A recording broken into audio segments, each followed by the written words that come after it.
Chapter 181, Ice and Fire, Dragon King. The Yuxiang Chiluo immortal herb was indeed only 10,000 years old. Tang San himself had planted each one here a millennium ago. Oh, you know quite a lot, don't you? The tulip chimed, its voice bright. They both have an aura like an ice eye. No wonder they could get through the phosphorus poison array. The Yuxiang Chiluo's petals fluttered in pleasure. She had spent over 10,000 years inside the ice and fire yin-yang. Well, and had seen almost no one. An unexpected visitor was a delight. According to the rules left by that person, outsiders aren't allowed in here. Even if someone wanders in by accident, they must pass my test, or leave. If you chit-chat with me long enough, I might even grant you a favor. Come, talk to me. Her tone was eager, the excitement of having someone to speak with after ages obvious. For a sentient immortal herb confined in the isolated well, loneliness had been her constant companion. If not for the ability to voluntarily sleep, she might have gone mad long ago. Heh, rules. I make the rules, Snow Empress. Lu Jingming scoffed, disdainful. Why should he bow to Sea God Tang San's restrictions? Why let them stroll out?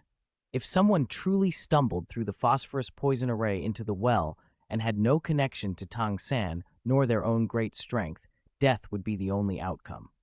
These several 100,000-year immortal herbs were no innocents. They would not let accidental human intruders escape and reveal the well's existence. Only those related to Sea God Tang San might hope for mercy. Lu Jingming had no intention of placating the Yuxiang Chiluo. He ordered the Snow Empress to act. The Snow Empress bristled at being talked to like a subordinate, but oddly felt no aversion. She complied without hesitation. Boom! She unleashed her demigod-rank pressure. The air warped with a dull thudding. A bone-searing cold spread from her, plunging the valley's temperature. The Yuxiang Chiluo shivered and snapped her pink petals shut, trembling. Her voice quivered with fear. What do you want to do? I don't care what rules anyone set. This place answers to me now. Lu Jingming's gaze was cold as a torch. These immortal herbs had been planted by Tang San 10,000 years ago. They were predisposed toward him. If they weren't willing to be sensible, he would not be kind. Humans, what do you want? A mellow male voice asked leisurely, accompanied by a warm golden light and a spring-like fragrance. The sound came from the golden, radiant Chiluo tulip, the king of the immortal herbs. At the same time, two powerful auras rose in the valley to oppose the Snow Empress's pressure. One scorching and fiery, the other frigid and crystalline. The blazing apricot delight and the octagonal mysterious ice grass, growing near the well, could no longer hold back. They had to join forces. Lu Jingming didn't plan to parley with the herbs. If not for the great merciful Tree King's preferences, he would have acted more directly. Time was precious, and arguing with plants was a waste, so he left the delicate task of persuading them to the Tree King. As the world tree stigmata stirred, a soft emerald light filled the valley. Within it, the great merciful Tree King's sacred, life-filled figure slowly manifested. Her presence exuded raw vitality, as if she were the wellspring of life itself. This aura, who are you? The ancient sentient herbs were overwhelmed. The Tree King's majesty and denser life aura terrified them into trembling silence. Even the two divine-grade immortal herbs, the yearning heartbroken red, could not maintain their previous aloofness and swayed respectfully in the breeze. On Douluo Continent, the great merciful Tree King was an absolute dominator over all plant life, irresistible and unquestioned. No plant-type life form on this world could escape her sway. Even the golden tree of Shrek Academy would have been a target to her, if not for Lu Jingming's regard for Sea God Tang San. Lu Jingming paid little mind to the Tree King's calming work. He turned to Gu Yue with a gentle smile. Your turn now, Gu Yue. Me? You brought me here just for this valley? Gu Yue's confusion showed on her face. The valley was undeniably extraordinary. Rare immortal herbs everywhere, each alone enough to shake the continent if taken. But she couldn't fathom why Lu Jingming had specifically brought her here. Throughout the journey, she'd felt mostly like a companion, not a key player. Lu Jingming leaned in and breathed a warm whisper into her ear. Gu Yue felt the intimacy and didn't resist, her cheeks flushed. Then, hearing his words, her eyes widened and her pupils contracted. You actually know my identity. Since when? She had only ever shown the elemental master facade. No one knew she was, in truth, an incarnation born of the Silver Dragon King's divine blood. Lu Jingming smiled enigmatically. From the start, you didn't think the simulated universe had such limited capabilities. It wasn't that he had guessed in ignorance. The simulated universe collected and analyzed data deeply. Once someone entered it, every datum, even soul data, was cataloged. As an incarnation born from the Silver Dragon King's blood, Guyu couldn't hide from its analysis. With Herda's presence in this world, little escaped being parsed. Almost nothing remained truly unknown. Guyue's mouth twitched in reluctant amusement and a touch of disdain for his cunning. He had used the simulated universe to compile intelligence on everyone. For spirit masters, avoiding the simulated universe's convenience was nearly impossible. Now that her identity was exposed, Guyu saw no point in hiding. She released her true spirit. Dazzling silver light flared through the valley. A magnificent white silver dragon spear materialized in her hand. Behind her, a vast silver dragon phantom coalesced. Slender silver horns grew on her forehead, and small, nimble silver wings sprouted on her back, fanning soft gusts. As her aura surged, the calm red and white lakes erupted as if hit by a war drum. Water boiled and churned. Two thunderous dragon roars split the air, and two great columns of water, one red, one white, shot skyward, piercing the clouds, straining to escape the valley. Everyone's attention snapped to the rising auras. The Snow Empress's frown deepened. Two surges of power were rising from the well, as strong as her own and far beyond dragon god Douluo Muen's. Her vigilance flared. Water sprayed everywhere. Two massive dragons burst from the ice and fire yin-yang well and surged upward, one a glacial blue, radiating a bone-chilling absolute cold, the other a fiery red, blazing with searing heat that singed the air in its wake. Chapter 182, Plucking the Yearning Heartbroken Red. The ice and fire dragons soared and danced across the sky, then lunged together toward Guyue.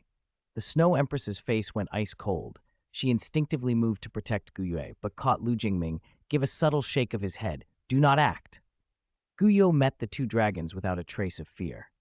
Her expression was tangled and unreadable, and she reached out slowly. To everyone's surprise, the two enormous dragons shrank as they approached her. By the time they reached Guyue, they had become lively little dragons, no thicker than an arm, circling her excitedly like huskies greeting their owner. "So it's you," Guyue murmured, a faint, unhidden sadness in her eyes. Recognition and a rush of emotions crossed her face. She finally understood the origin of this strange treasure land. This was the place where the ice and fire dragon kings had died. No wonder the valley teemed with such powerful life energy and produced so many rare immortal herbs. When two god-king level dragons fall here, the accumulated life force would be unimaginable, and it would give rise to astonishing treasures. These two little dragons were merely the remnant dragon souls of those fallen dragon kings. They retained only instinct, not full sentience. Dormant in the bones of the two great kings until now, they had been awakened by the pure silver dragon king aura emanating from Guyue. Realizing this, Guyue looked over at Lu Jingming with a mixture of astonishment and doubt. How much did he already know? Even she, the silver dragon king herself, had not known the ice and fire dragons had died here. Yet Lu Jingming had brought her here knowingly, apparently aware of these remnant souls. This was a secret the immortal herbs of the valley had never known. Guyu's simple, effortless subduing of the two dragon souls immediately cowed the 100,000-year immortal herbs. Those plants, sensing the aura of the remnant dragon souls, confirmed these were the source of the ice and fire yin-yang well. If even the source had chosen to submit, then what reason did they, who had survived by relying on this unique yin-yang environment, have to resist? Her action saved the great merciful Tree King a massive headache. Even the temperamental Raging Flame Apricot Delight offered obedient submission and accepted all of Great Merciful Tree King's arrangements. The Tree King's affinity with plant life also helped win them over. Gaining the trust of sentient immortal herbs was no small feat. With the herbs yielded, Lu Jingming wasted no time. He gathered everything the ice and fire yin-yang well produced: Earth Dragon Golden Melon, Black Jade Divine Bamboo, Star Luo Spirit Pearl, Primordial Immortal Herb, Autumn Water Dew, Qi Rong Tong Tiang Chrysanthemum. None escaped his hands. He did not need them all personally, but they were priceless for accelerating the cultivation of his subordinates or as gifts for close allies. If Zhang Lexuan, Shujuju, Ye Lan Susu, Lan Luoluo, and the others received even a portion of these, their Dao progress would leap forward. Compared with summoned beings like Lu Ying and Xia Di, those allies still lagged slightly in talent. These herbs would help close the gap. He did not take everything. Lu Jingming intentionally left immature herbs and the seeds of others in the well, so new growth would replace what he had taken. The ice and fire yin-yang well could increase their growth rate tenfold.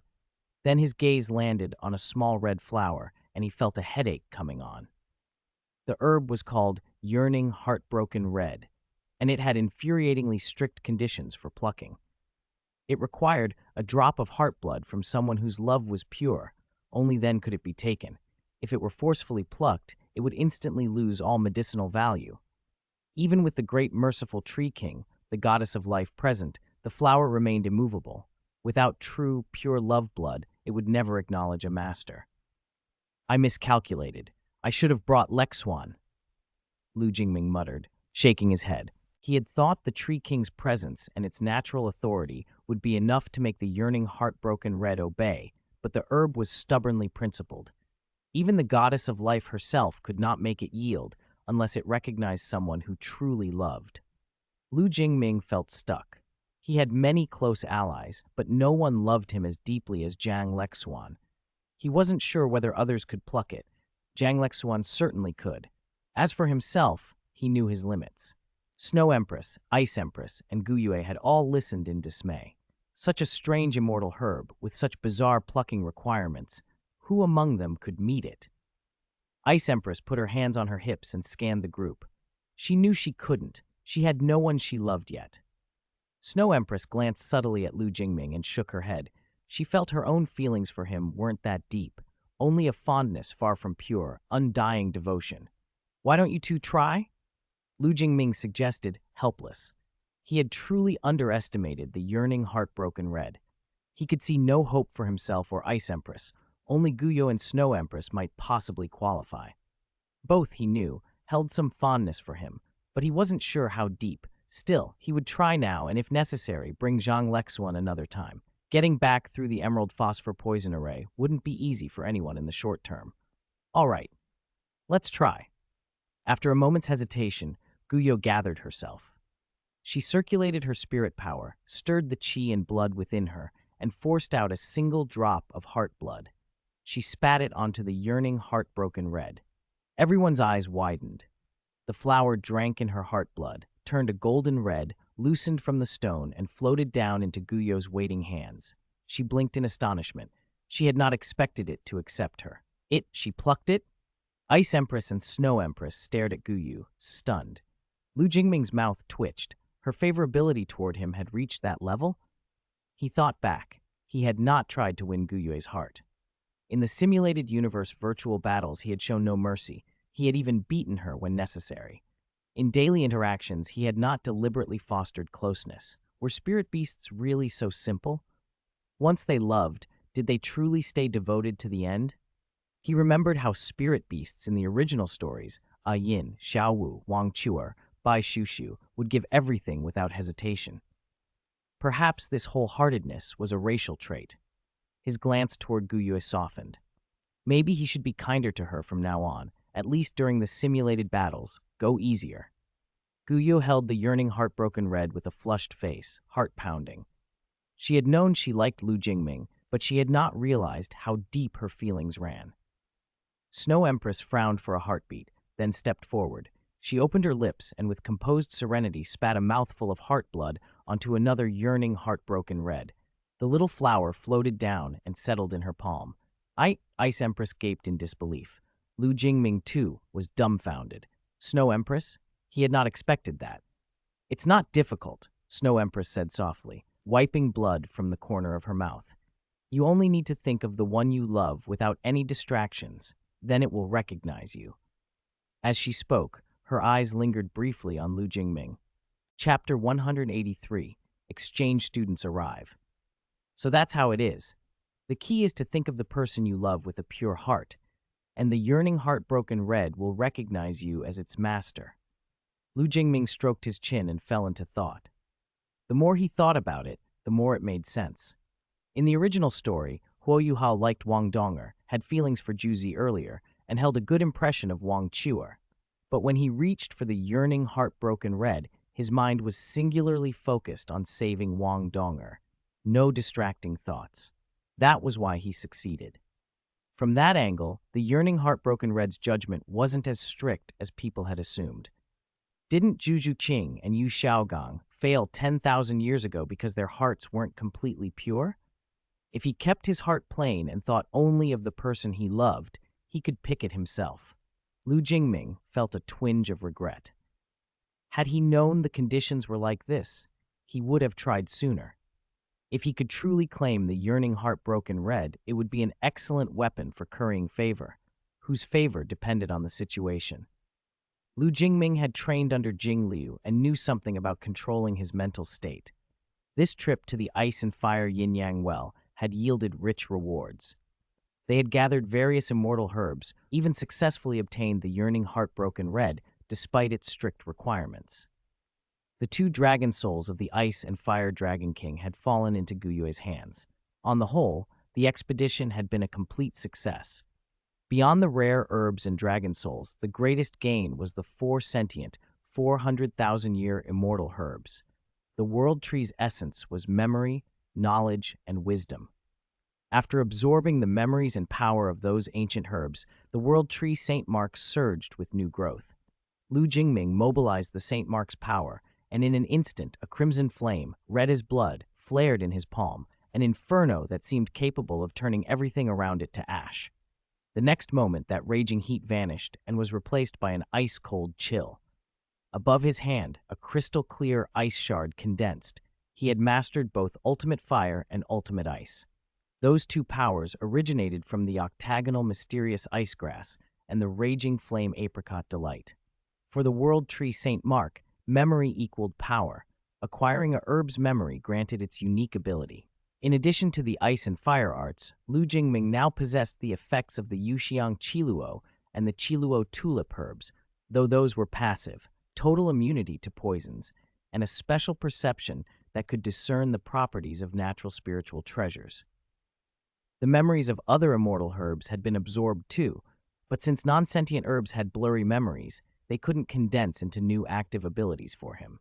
Even so, what he gained was more than enough. What he needed now wasn't a proliferation of flashy powers, but continuous growth of the world tree St. Mark, critical for his next plans, and directly tied to his ability to condense a god position. The 4 absorbed immortal herbs would be arranged and preserved properly. He had no intention of discarding them after use. Haiyuan City, we're back. The group hovered above the city. Meng Hongqian slowly descended, neatly stowing her flying spirit tool before stretching lazily. Seeing the familiar skyline of Haiyuan City and thinking of meeting Lu Jingming, her face lit up with excitement. Jing Hongqian, leading the delegation, scanned the city's spirit tool constructions. They were no less impressive than those in Mingdu. The colossal artificial sea island by the coast, the Sea Abyss Eye, was especially magnificent. Haiyuan City's civilian research into spirit tools had clearly surpassed the Sun Moon Empire.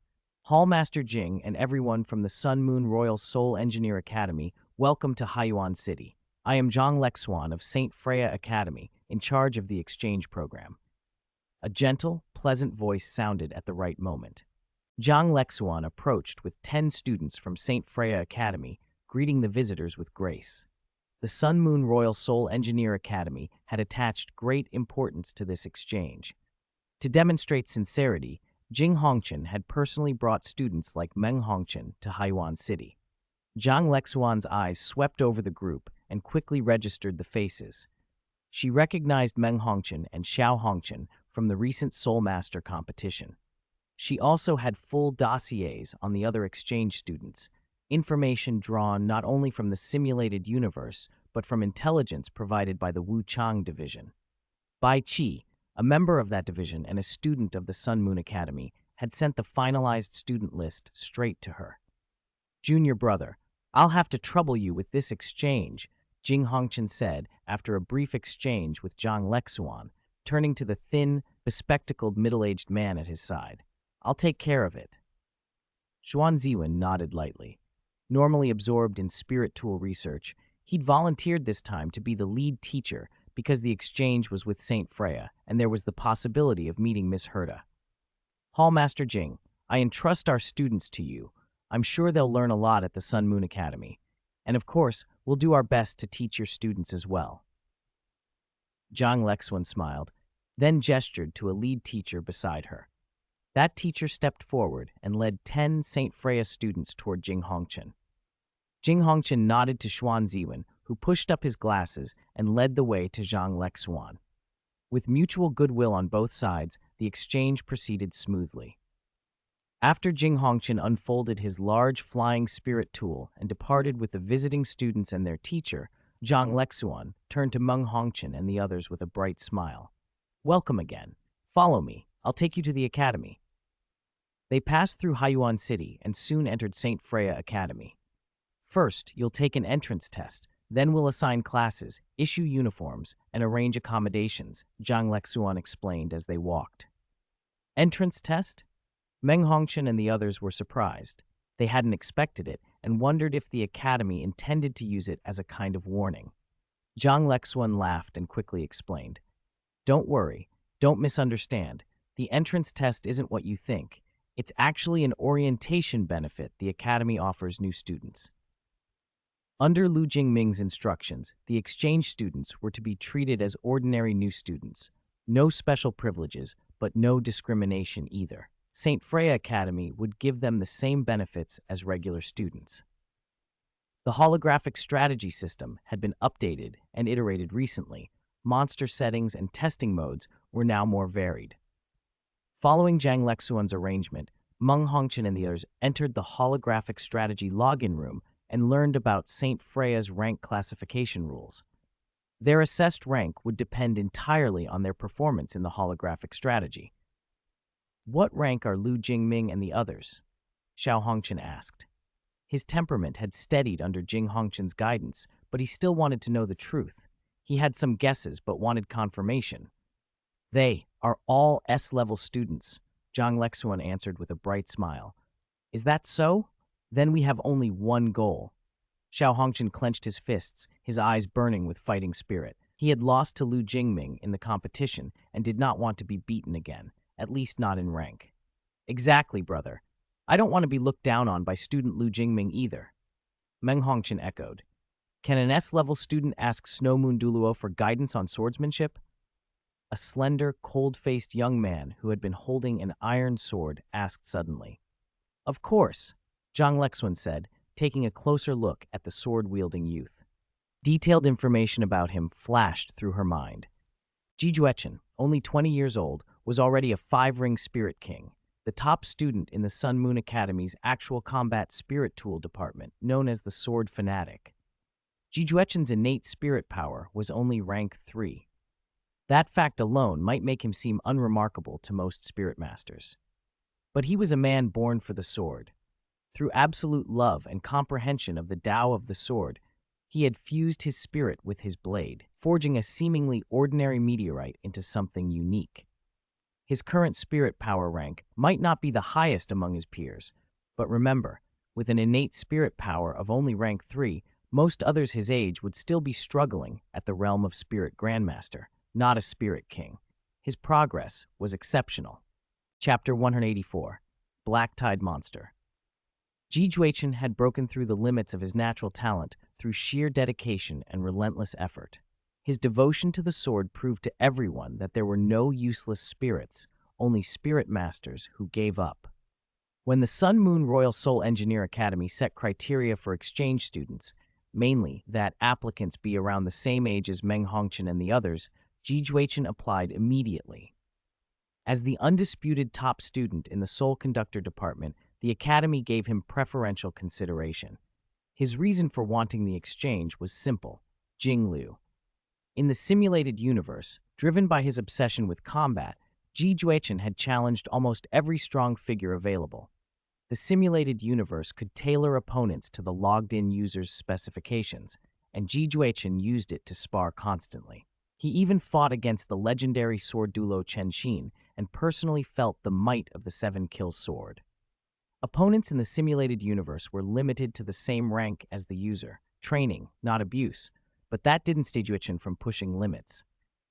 Among all those data opponents, Jingliu's avatar stood out.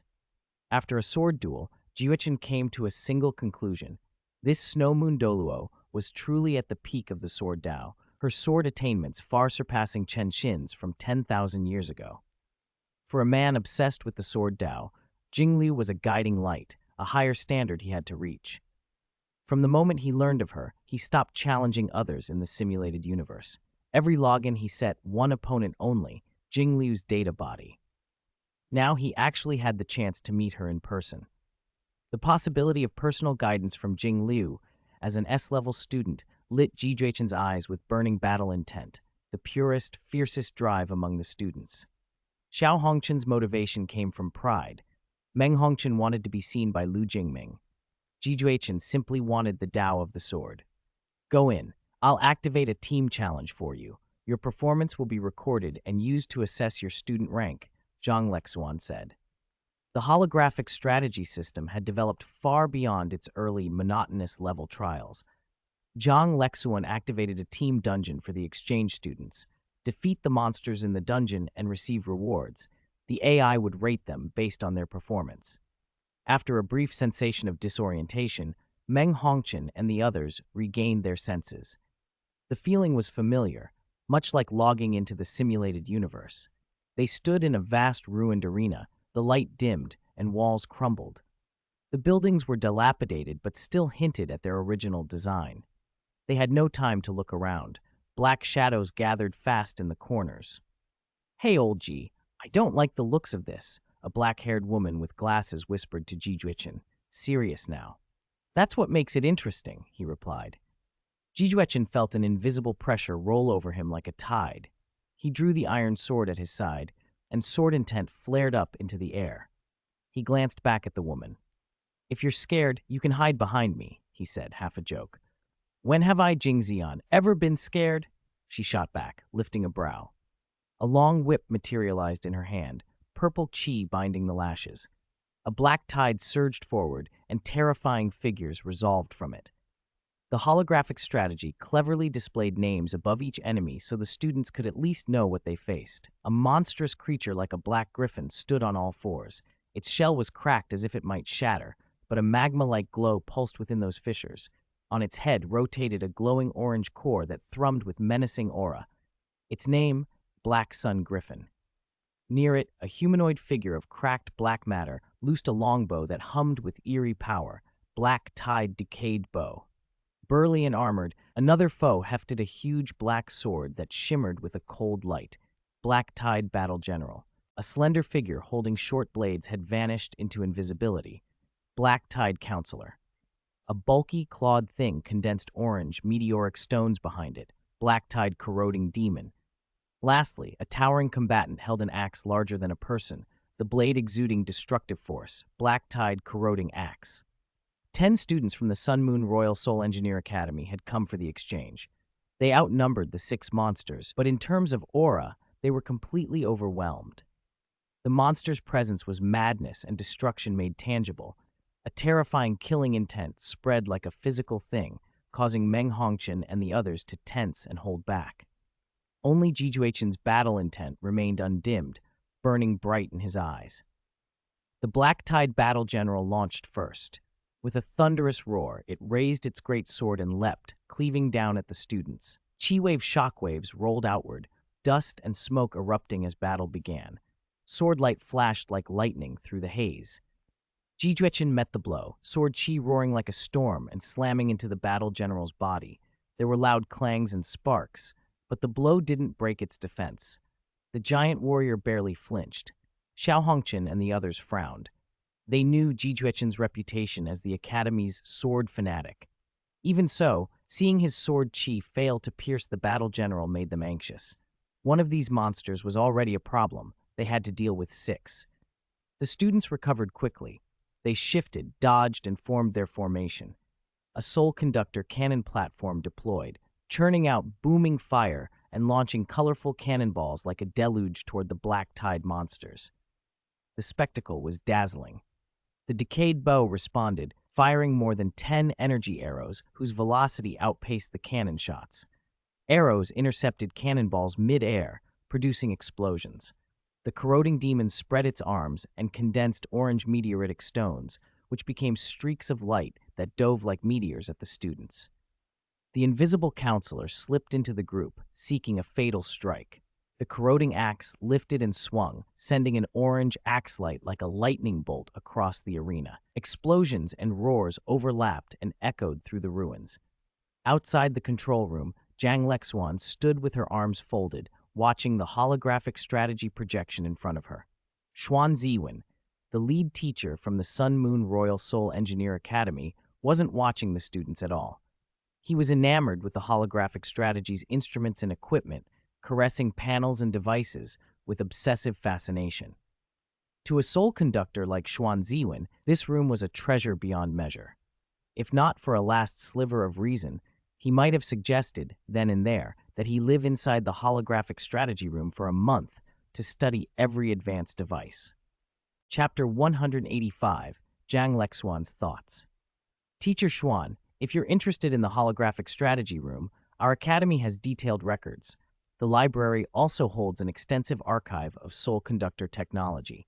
This exchange program lasts nearly 5 years. You'll have plenty of time to pursue your research. Zhang Lexuan smiled at Xuan Ziwen. How important soul conductor technology data was depended on who you asked. For many powers on the Douluo Continent, such data was priceless, capable of accelerating breakthroughs in their soul conductor systems. But for Haiyuan City, which had a universe-level genius like Black Tower, the calculus was different. With sufficient resources, Haiyuan City could build space stations, planet-busting cannons, starships, even weapons of extinction on a cosmic scale. Compared with that, some soul conductor technologies were hardly worth the fuss. What mattered most to Haiyuan City was resources, and Black Tower could update or tweak any technology whenever she chose, so the risk of others using those designs against Haiyuan City was minimal. That was the power and value of a universe-level genius. In truth, it was the limited resources of the Douluo Continent and Lu Jingming's own restraints on Black Tower that kept her interest in this tiny Douluo star. Left unbounded, Black Tower would likely have lost interest long ago and moved on to exploring parallel worlds and probing the God realm. Those were far more enticing to her than the minor matters on Douluo Star. For Zhang Lexuan, this made the decision easy. She had no intention of denying Xuan Ziwen access to soul conductor materials. Instead, she saw a chance to win him over. Haiyuan City needed more research-oriented talents. Not everything could rest on Black Tower. A diversified pool of researchers was essential for long-term growth. A single-minded researcher like Xuan Ziwen, completely devoted to spirit tools and theory, was exactly the kind of person they wanted. Offer him research conditions he couldn't refuse, and he would willingly leave Mingde Hall for Haiyuan City. Fortunately, Haiyuan City could meet almost any demand. Cutting-edge soul conductor data, opportunities to interact with Black Tower, or even the chance to examine a Black Tower puppet. For someone obsessed with this field, those were irresistible. And the Sun Moon Royal Soul Engineer Academy exchange students were potential recruits, too. Zhang Lexuan glanced at the holographic strategy screen. Ji Yingying was locked in a brutal duel with a Black Tide battle general, his iron sword humming with sword intent. Jing Xian whipped smoke into lethal arcs with a whip-type spirit tool. Meng Hongchen, clad in ice-blue soul conductor armor and wielding twin ice-blue swords, fought with grim determination. These were exactly the kinds of promising talents Haiyuan City wanted. Ji Yingying was obsessed with the Tao of the Sword. Jing Xian idolized Jing Liu and yearned to follow her. If Ji Yingying could be persuaded to join Haiyuan City, Jing Xian would likely follow. Zhang Lexuan had also considered Meng Hongchen with the right approach from Lu Jingming, a subtle honey trap. Winning her over would be straightforward. Meng Hongchen could even become a bridge to the Hongchen family, one of the oldest lineages in the Sun Moon Empire with deep, millennia-spanning roots. Cultivating that connection would be a boon to Lu Jingming's ambitions on the Douluo Continent. In Zhang Lexuan's mind, placing another ally like Meng Hongqian at Lu Jingming's side was worth the effort. The holographic test was drawing to a close. Aside from Xiao Hongqian, Meng Hongqian, Jing Ziyan, and Ji Juechen, the other 6 students had been slaughtered within the simulation. Those students lay leaning forward, clutching their foreheads as they experienced the after-effects of simulated death. Most had been cut down by invisible black-tide counselors, monsters that could cloak themselves completely and close in unnoticed. As soul conductors, they rarely had time to react before a short blade slit a throat, or in some horrific cases, a head was cleaved cleanly off. Of the 6 black-tide monsters projected in the simulation, only the black-tide battle general had had its core destroyed and its chi extinguished. Under Ji Juechen and Meng Hongqian's combined efforts, and at the terrible cost of 6 classmates, they had finally managed to kill that monster. Then a dark blade flashed. Xiao Hongqian's face went white. Instinctively, he used his life-saving spirit ability, Golden Affinity, his body instantly elementalized into a flow of molten gold to evade a fatal strike. He narrowly escaped, only for a black light arrow to strike like lightning moments later, piercing his brow and dispersing him into shimmering light. "Brother!" Meng Hongqian cried as Xiao Hongqian's figure dissolved. "Old Ji!" Jing Ziyan's long whip lashed around Ji Juechen's waist like a snake and flung him toward a black-tide rotting bow, but a crushing axe blow struck her instead. The ground shuddered under a deafening roar. A crater opened and dust and light swirled where Jing Ziyan had been, signaling her simulated death. Ji Juechen did not hesitate. A cold, gray sword intent burst outward, and a silent, black bolt of light stabbed through the energy core in the rotting bow's chest, a clean, decisive kill. But barely had Ji Juechen drawn breath when a dark claw rhymed with orange flame came down toward his head. Ice crystals flashed. Meng Hongqian appeared at the last instant, her 2 ice-blue sword slashes intercepting the fatal blow. Surrounded by the black-tide corroding axe, the black-tide counselor, the black sun griffin, and the corroding demon, Meng Hongqian's lips twitched. 10 students had entered the test, 8 had fallen. Between Ji Juechen and Meng Hongqian, they had only slain 2 of the monsters. The difficulty of the simulation had been brutal beyond expectation. After sustained, high-intensity combat, both Meng Hongqian and Ji Juechen were pushed to their limits. Encircled and exhausted, they were overwhelmed, their figures dissolved into light. The team dungeon ended with the virtual annihilation of the Sun Moon Royal Soul Engineer Academy. "Very good. The test is over. Let's stop for today. I'll take you back to the dorms to rest," Zhang Lexuan said, clapping once with a smile as she addressed the shaken survivors. "What is our rank?" Xiao Hongqian, pale and weak, still managed to ask. The others turned hopeful eyes to Zhang Lexuan. After such a grueling fight, they wanted to know how St. Freya Academy had graded them. Zhang Lexuan consulted the holographic strategy evaluation and spoke evenly. Meng Hongqian, Xiao Hongqian, Ji Juechen, and Jing Ziyan, A rank. Everyone else, B rank. Xiao Hongqian's face fell.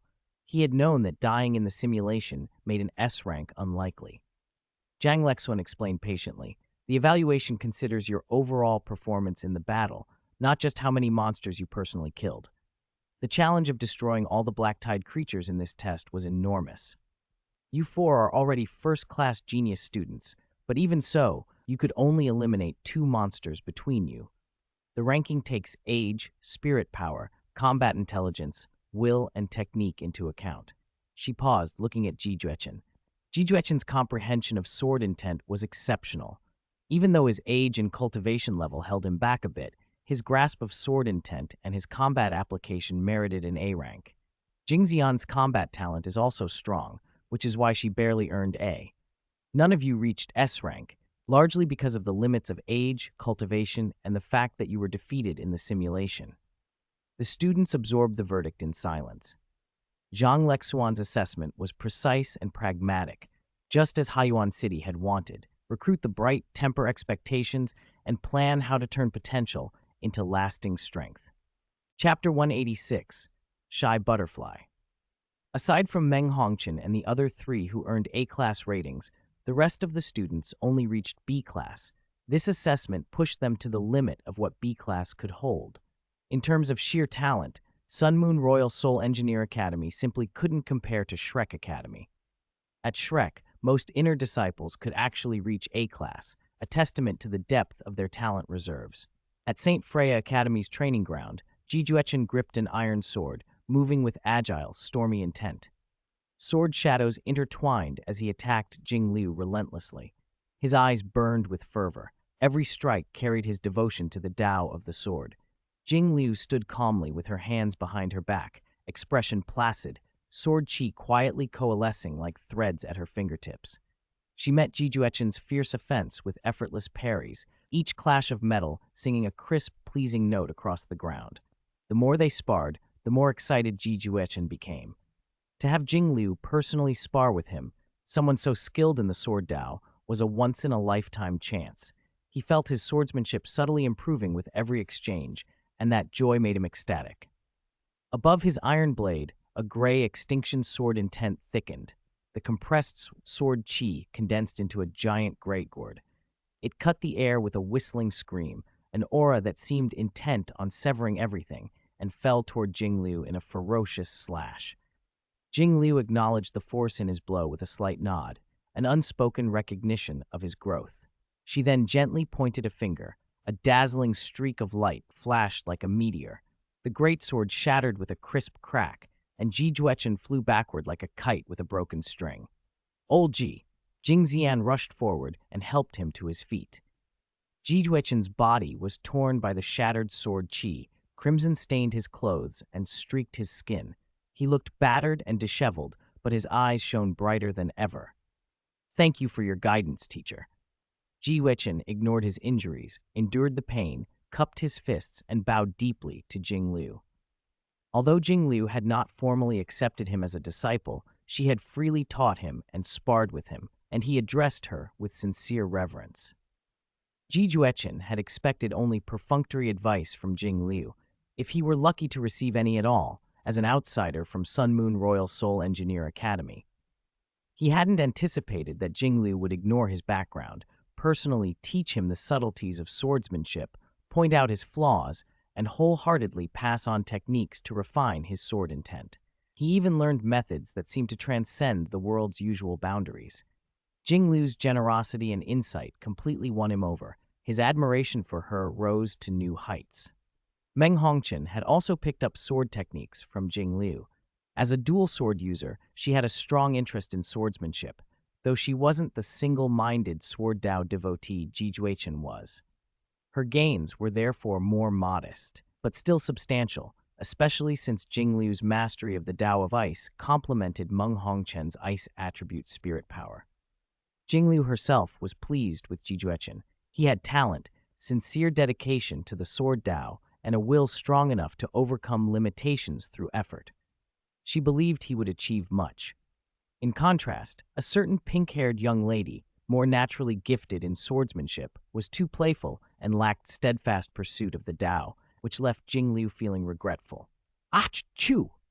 In Heaven-Do City of the Tianhun Empire, Sanyueki sneezed unexpectedly and muttered, somewhat sullen, "No way, who's talking about this young miss?"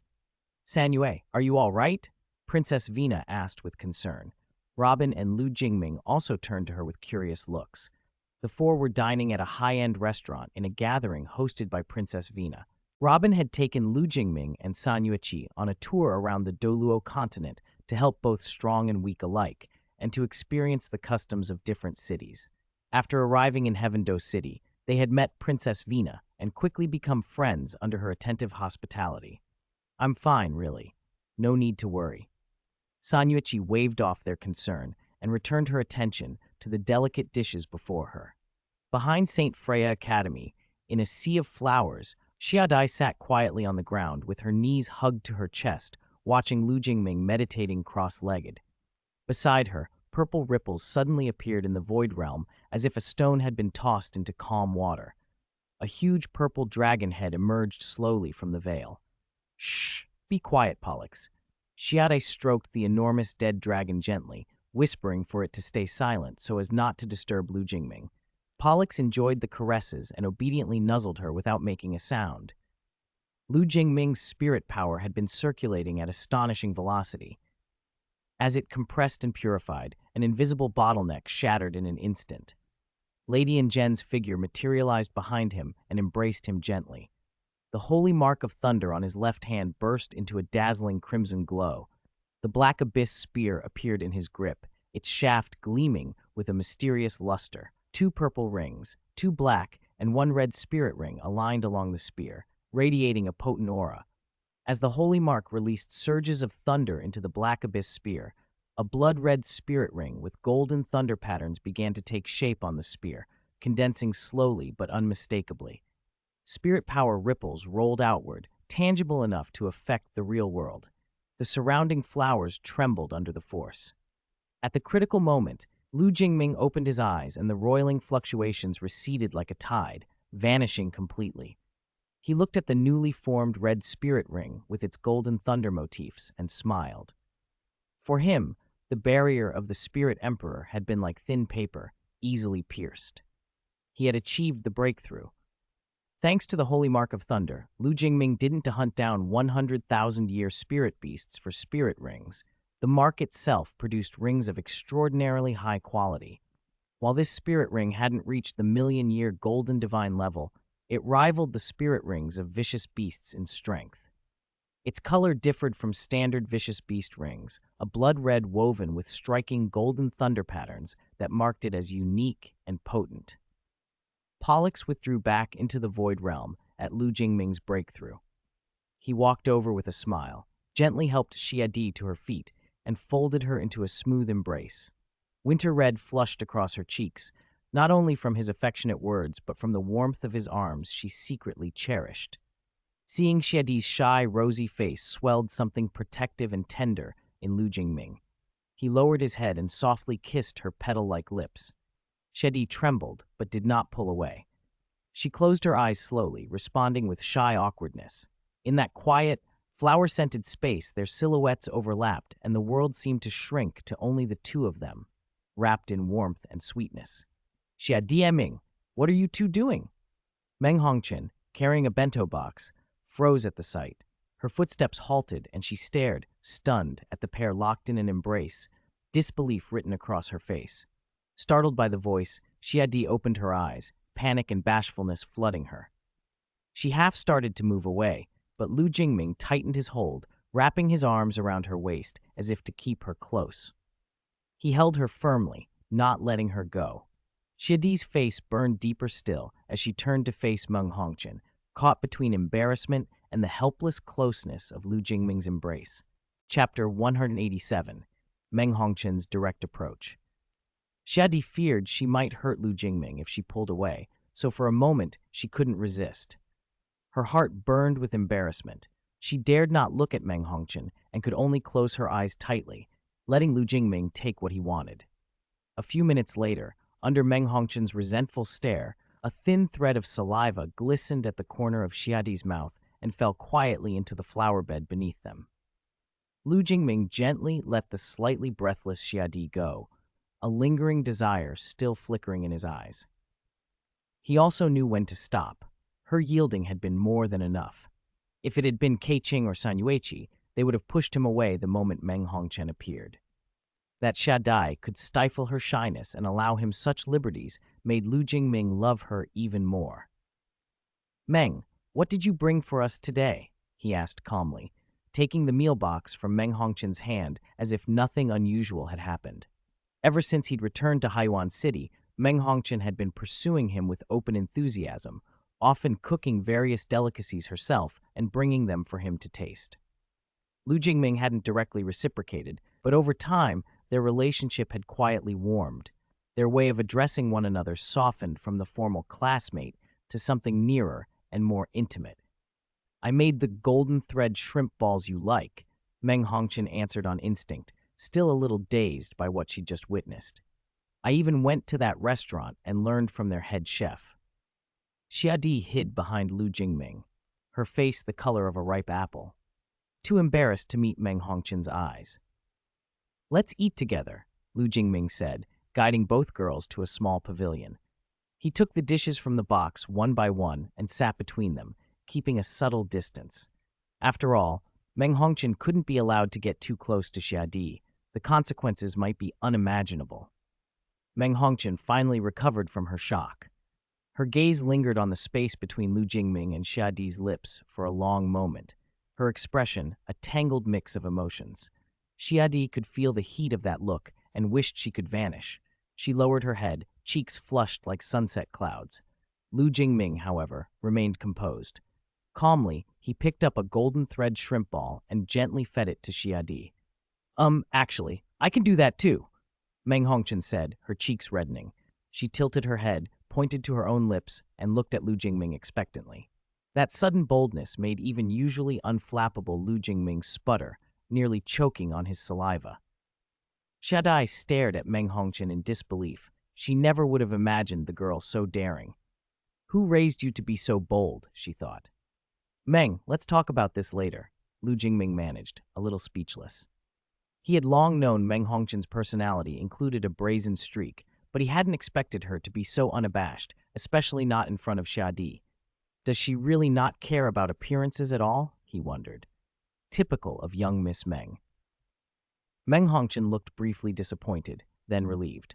Her feelings were a muddle, on one hand extremely shy, on the other determined now that she'd decided to pursue him. For a girl to be this forward, she had to have cast aside any lingering embarrassment. That frank, direct pursuit had sped the deepening of their relationship over the past months. Her candid, straightforward approach, combined with her striking, white-haired beauty, had long made it difficult for Lu Jingming to stay distant. But after today's scene, things might change. Meng Hongqian could grow even bolder, making their future interactions all the more interesting. Parallel world, Douluo Continent.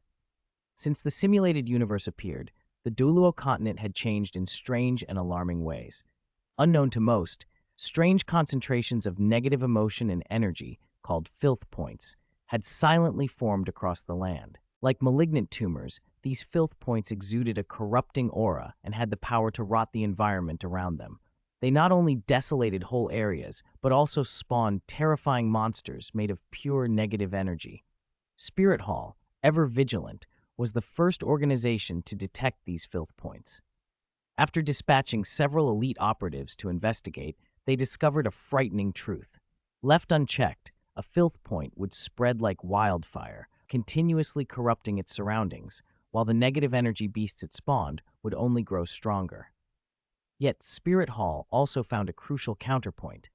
If all the negative energy creatures born from a filth point were eliminated, the filth point itself would dissipate.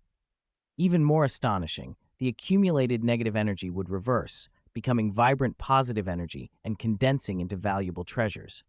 Acting swiftly, Spirit Hall sent a titled Douluo to cleanse a filth point that had given birth to a Spirit Douluo-level monster. After an intense battle, they succeeded, and the rewards were staggering. A spirit bone with a cultivation age of 50,000 years appeared, a prize beyond imagination for any spirit master. In addition to that rare spirit bone, spirit power crystals that accelerated cultivation, uniquely shaped and powerful spirit tools, and other rare heaven and earth treasures were found. Filth points of different sizes produced different monsters, sometimes even humanoid forms, and occasionally they could manifest figures resembling long-dead powerhouses from the continent's history. In the Spirit Hall case, the monster had been a partial manifestation of a titled Douluo from their own past. Fortunately, Spirit Hall eradicated it before it could fully mature. These negative energy monsters seemed to be bound by a mysterious limitation. They couldn't wander too far from their originating filth point. If they strayed beyond a certain range, their energy would leak away like sand slipping through an hourglass, and they would gradually dissipate, though dissipated monsters left no treasures. Within months, news of filth points spread like wildfire across the Douluo Continent. Everyone learned the astonishing secret. Clearing a filth point could yield priceless rewards. The 7 Treasure Glazed Tile School, for example, cleared a filth point near their sect and obtained a powerful level 7 spirit tool. To their surprise, this tool was specially suited to support-type spirit masters. Even their many 7 Treasure Glazed Tile Pagoda specialists, who were weak in direct combat, could wield it to unleash force on par with a spirit saint. The prospect of equipping such tools en masse and exponentially boosting the school's strength drove them to pursue every lead.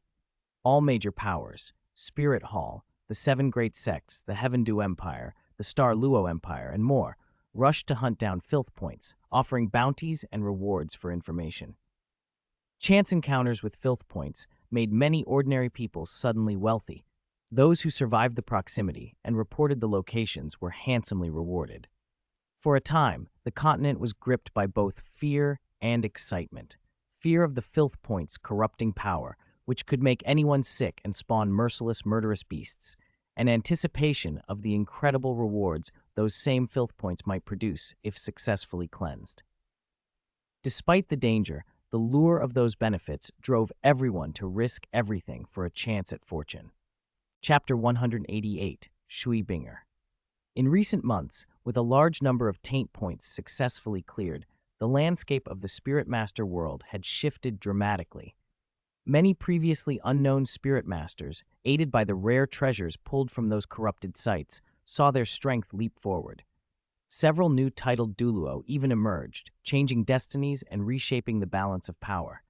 The Seven Treasure Glazed Tile School was a perfect example. After clearing several taint points, they had acquired a number of spirit tools that markedly increased the school's overall strength. Those gains taught them the vital importance of spirit tools, and they threw themselves into research. But spirit tool development was deep and difficult. Despite considerable effort, they had yet to make a breakthrough. They knew they could not rely forever on the unpredictable appearance of taint points. Their emergence was irregular, and even when one did appear, it didn't always yield spirit tools. Other kinds of treasures might show up instead. Still, a spirit tool suited their support system-oriented school better than almost any other treasure, so the research had to continue.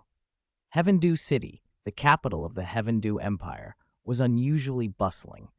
The preliminary rounds of the All-Continent Advanced Spirit Master Academy Elite Competition, held once every 5 years, would soon begin in the Heavendu Empire's competition zone. The event drew attention well beyond the Spirit Master community.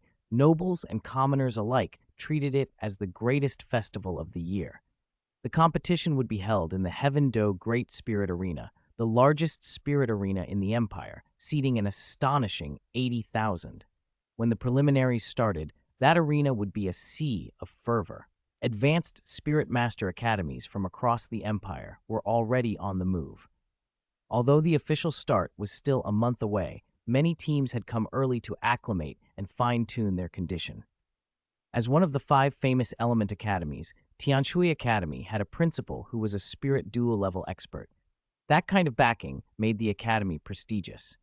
A month before the competition's opening, Tianshui's team had left Tianshui City and, after a long journey, finally entered the territory around Heavendu City.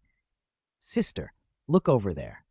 A delicate, lively blue-haired girl suddenly cried out, pointing toward a distant mountain range. The girl she addressed was also blue-haired and breathtakingly beautiful, Shui Binger, captain of the Tianshui team. The one who'd called out was her half-sister, Shui Yuer. The rest of the team followed Shui Yuer's finger. "This is..." In the distance, from a small mountain range, thin black mist now rose and spread slowly. From the Spirit Master's enhanced perception, it was unmistakable. The dark haze crawled outward, wilting the lush trees and draining color from the soil where it passed, leaving scorched, lifeless ground behind. Birds and beasts nearby sensed a deadly threat and panicked stampede. "A taint point. It's not far from Heavendu City. How was it not discovered already? Maybe it's newly formed?" Shui Minger, the academy's dean and the leader of this team, spoke up. Shui Minger was Shui Binger and Shui Yuer's aunt, a control system spirit saint at level 76, and she was visibly excited. Clearing taint points often brought rich rewards, and a newly formed one was a lower risk opportunity. With her strength, she felt confident they could handle it. She glanced briefly at Shui Binger. As the most talented student in Tianshui Academy's history, Shui Binger had been the priority recipient of the gains from previous taint point clearings. That favoritism had paid off. Shui Binger had reached spirit power level 49, just one step from breaking through to Spirit King. If a treasure that could enhance her cultivation appeared in this taint point, Shui Minger believed strongly that Shui Binger could break through before the competition began. A spirit king Shui Binger, with her top-tier beast spirit, the Ice Phoenix, would make Tianshui Academy a dominant force in the contest, short of the Spirit Hall itself, which had vast hidden strength. Shui Minger was also pragmatic. She knew other academies could benefit from taint points too, especially the Spirit Hall with its continent-wide network and rapid intelligence. Spirit Hall often discovered and cleared taint points first, reaping the largest rewards. Even if Shui Binger advanced to Spirit King, Shui Minger didn't harbor delusions of sweeping the championship. She simply hoped Tianshui would outperform the other element academies and gain influence within their alliance. Tensions had grown among the 5 element academies.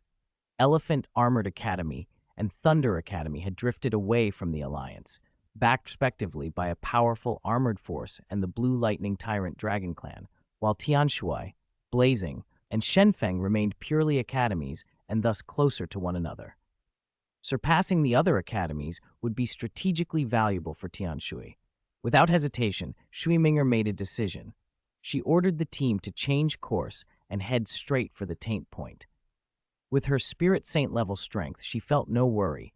If they couldn't completely clear it, she could still retreat in safety. Spirit Masters were fast. Even the weakest on the Tianshui team had reached the Spirit Ancestor level, and they raced toward the taint point. Before long, they stood at its periphery. Quick, engage! This is close to Heaven Do City. Others will notice it soon. Binger, you'll command the team, Shui Minger said curtly. Understood. Everyone, stay close to me, Shui Binger replied calmly. Though young, only a month older than the youngest member, Shui Binger's talent and past performance had earned the absolute trust of the team. No one hesitated to follow her. They had experience assisting in taint point clearings with Academy veterans before and knew the procedure. Within a taint point, hordes of bizarre, shape-warped monsters would spawn, mindless killing machines with terrifying strength. Once slain, most of the minor monsters' remains simply disappeared, but the true prize always came from the core monster. To clear a taint point completely, they had to eliminate that core. Their plan was clear. Shui Binger and the team would handle the swarms of lesser beasts and buy time and space for Shui Minger to focus on killing the core, since only the core dropped the most precious treasures. They stepped into the black, reeking mist. Instantly, a nauseating wave washed over them, and the taint point's worst effect took hold. The negative energy began to erode their minds, and a tide of corrosive emotions pressed at their nerve centers: irritation, anger, despair. The danger was not just physical. A spirit master who succumbed could turn on their teammates in a blind frenzy. Shui Binger felt the pressure like a weight on her chest, saw the edges of the world blur for a moment. But she tightened her will. She thought of Tianshui Academy, of Shui Minger's expectation, of the countless nights of training she and her team had endured. She centered herself and vocalized sharply, "Formation, Ice Phoenix Guard. Suppress your feelings and focus on the target." At her command, the team snapped into a compact, coordinated formation. Shui Binger drew on her bond with the Ice Phoenix, letting its cool, steady aura wash through their ranks. The auric chill did not dispel the taint's corruption, but it steadied their minds enough to act. Around them, monstrous shapes surged from the blackness, twisted beasts with obsidian hides and ragged, unnatural limbs, eyes burning with a bruised crimson light. The smallest were already at Spirit Ancestor level potency. Some hinted at Spirit Emperor strength. Shui Binger moved like water and ice in combat, swift, precise, indifferent to flare. Her attacks cleaved and froze, each strike choreographed to cut through the taint beasts while minimizing exposure. Other team members matched her rhythm, focusing on eliminating the swarms that pressed toward Shui Minger's position. The air filled with the sound of wind and cracking ice, and for a while, the taint point's horror met firm resistance. Farther inside, Shui Minger advanced toward a monstrous, throbbing core that pulsed with the taint's black light, their true objective. Shui Binger kept her team between the core and the dean, cutting down anything that threatened to break through. The taint's influence screamed at them, but Shui Binger's composure held firm. She kept issuing clear, decisive orders, her voice a lifeline in the churning corruption. The battle had only just begun, but the Tianshui team's discipline and Shui Binger's leadership were buying them the precious seconds they needed. Shui Minger's figure loomed ahead, blades and tendrils of control energy ready to strike at the core. As the pressure rose and the taint's light dimmed the world, Shui Binger steadied her breathing and prepared for the next surge, determined to protect the Dean and to seize whatever fate this taint point might offer. Chapter 189, Strange Blight Spots. Over the past few months, several spirit masters had died at the hands of their own people while trying to clear blight spots. Facing the poisonous atmosphere inside one, Shui Binger and the others relied on the experience they'd already gained. They circulated their spirit power to seal their bodies against the invading negative energy and concentrated their mental force to block the interference of corrosive emotions. But this state couldn't be held for long. Spirit power was steadily consumed, and mental force grew exhausted. Still, inside a blight spot, this was the basic means of survival. If a spirit master's spirit became contaminated by negative emotions, recovery would take at least a year and a half of rest. A dry branch snapped crisply under Shui Binger's foot. She looked over the desolation around her and could barely imagine that not long ago this had been a lush, vibrant forest. She also knew that if they could purge the blight spot, life would return quickly. Once the negative energy was removed and purified, it would turn into positive energy rich with life aura, and the land would revive. If it wasn't cleared in time, the blight would spread like a malignant tumor and spawn ever more powerful monsters. Spirit Hall and the two great empires concluded that if a blight spot ever reached the size of a main city, the monsters would be at titled Douluo rank and could even break through to peak Douluo or super Douluo. If that happened, the Douluo Continent would face catastrophe. Worse yet, a blight spot left unchecked might even spawn divine rank monsters. Most of the continent was watched closely, but the ocean made everyone uneasy. The seas around the Douluo Continent were vast and largely inaccessible. Who could say what would happen if a deep-sea blight spot emerged and no one dealt with it in time? Monsters born there could grow unchecked, turning a single blot into a disaster that might threaten the whole world. Many people were aware of the danger, but most did not act, the old "someone else will handle it" attitude. Be careful, this blight spot is strange. Why are they all humanoid? Shui Minger's face grew colder as the team pressed deeper. They were still on the outer perimeter, and the creatures they met weren't high rank, mostly humanoid monsters at Spirit Grandmaster or Spirit Elder levels, but they were outfitted in black armor and armed with various spirit tools for long-range attacks, control, support, and defense. That made them far more troublesome than unarmed beasts. Investigations by Spirit Hall and the two great empires over the past months had shown that most Blightborn monsters were beasts or bizarre forms, spirit beasts, and other unfamiliar creatures. Humanoid monsters were the rarest and the most dangerous because they were modeled after spirit masters. They had spirit power, spirit rings, and a wide variety of spirit abilities. The team had heard of a blight spot in the Star Luo Empire that birthed humanoid monsters modeled after a sword Douluo of the 7 treasure glazed tile school. Even though that sword Douluo was only spirit saint rank, the Star Luo Empire had sent 5 spirit Douluo to surround and kill him, because beside that creature had been the help of Ningfeng Ji, the sect master of the 7 treasure glazed tile school and a spirit emperor rank. Negative energy humanoids were emotionless killing machines with terrifying combat instincts. In actual combat, they were often stronger than their modeled originals. For this reason, clearing blight spots meant avoiding humanoids when possible. Now, the monsters at the outer rim looked like a fully armed Spirit Master unit. It was frightening to imagine what they'd face deeper in. The one comfort was that this blight spot was newly formed. Negative energy hadn't yet accumulated enough to raise the monster's ranks very high. Crack! The sound of ice shattering rang out again. Shui Binger's palm had frozen a black-armored soldier into an ice sculpture. With another strike, she shattered it. The creature dissolved into black chi, leaving behind a spherical spirit tool. Shui Binger picked it up, poured in spirit power, and hurled it at another armored figure. The resulting explosion blew that soldier apart into a burst of black chi and left only a scrap of metal before dissipating. Everyone watched, impressed. These spirit tools were powerful.